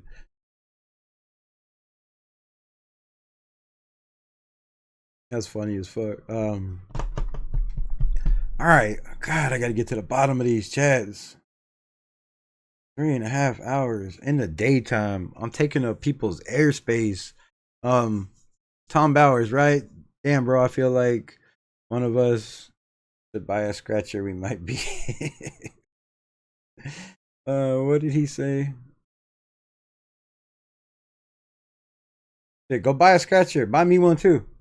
The Powerball is extremely insane if you gamble, if you play the Powerball. Yo, go put $100 on that.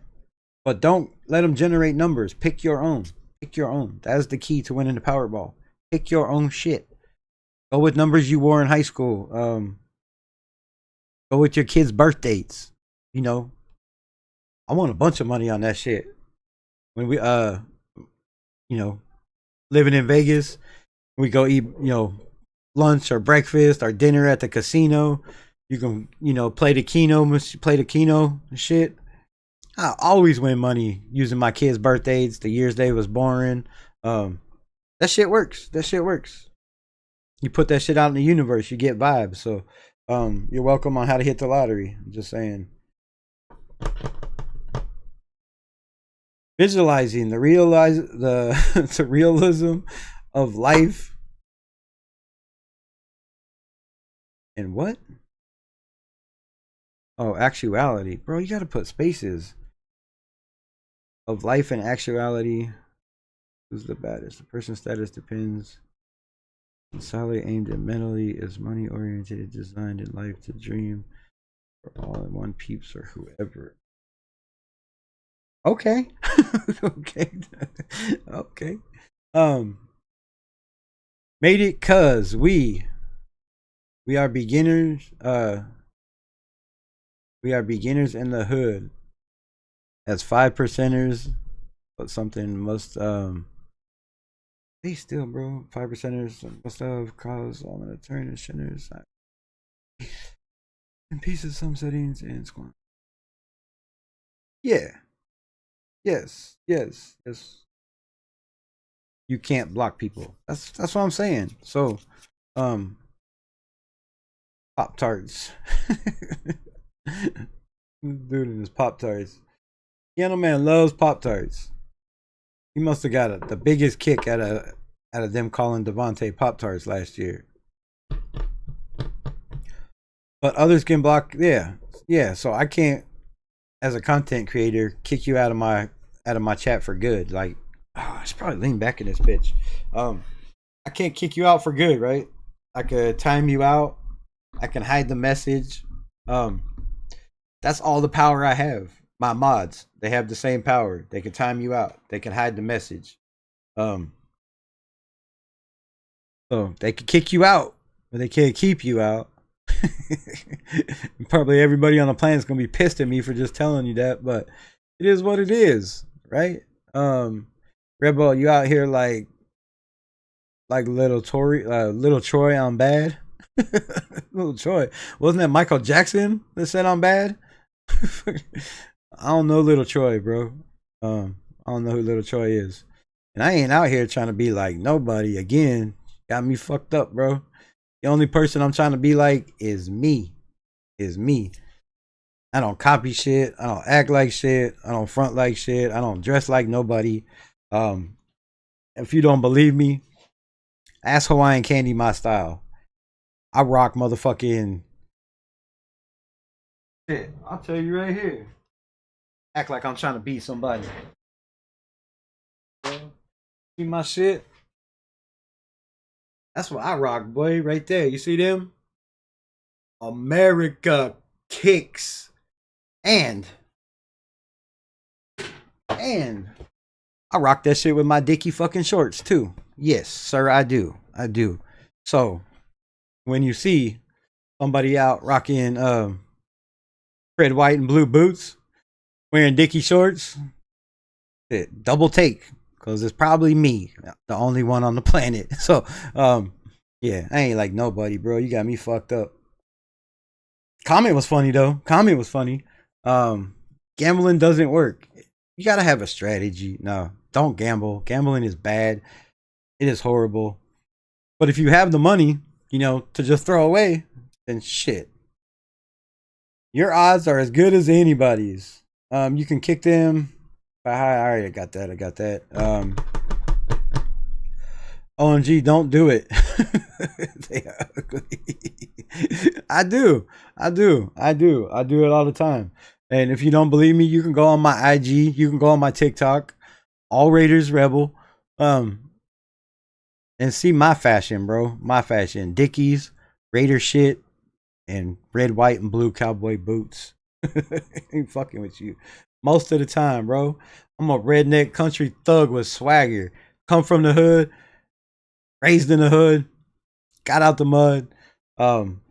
When mom couldn't handle me no more because of my rebel thuggish ways, she kicked me to the curb and said, go live with your daddy.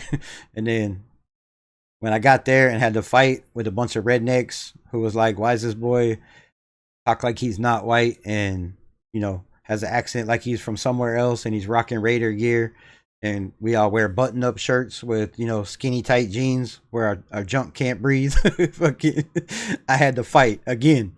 So I had to fight in the hood. I had to fight in the country. Nobody accepted me, bro. Like, shit. That's what I did my whole life. Everywhere I went, there's like, bro, this motherfucker, who the hell is this kid? So, yeah. Never been accepted. Always run my own shit. Always had my own style, my own fashion. I am not a copycat, bro. I am not a sheep. I've been a leader my whole life. Never had anybody, you know, to look up to. Never really idolized nobody. No shit like that. That's just me. That's who I am. So, again, born in the city, raised in the country for a while. That's where I played football. Went back home to mom because I got kicked out of school every day. Fucking every day. 3 days back, you know, 3 days off, back to school, in a fight. Kicked off the bus. I got kicked off the bus for the whole entire year. Fucking, yeah. So, yeah, that's all I'm saying, bro. All I'm saying. Yeah. That hip hop country swag that not most people have, you know. But check out country rap. That's where most country rap came from. Fools like me. So, almost 4 hours. I'm not gonna wait to 12 minutes, man. My eyes are watering. I need a dab. I gotta put something in my stomach. I gotta get a drink, yo. So I appreciate the love. Y'all rocking with your boy. Story time with Raiders Rebel. Pull up, hit them likes, subscribe, leave a comment. Leave a comment afterwards. Let me know what you want to see, what you want to talk about. Send me a link to the damn video games. Don't forget. And with that, we out. Raider Nation, stand up. 12-5. I'm standing on that shit. Don't be surprised if this team is scary good. It's a new day. It's a new time. A new stadium. A new state. It's time for the Raiders to be the only team in NFL history to win a chip, not in 2 cities.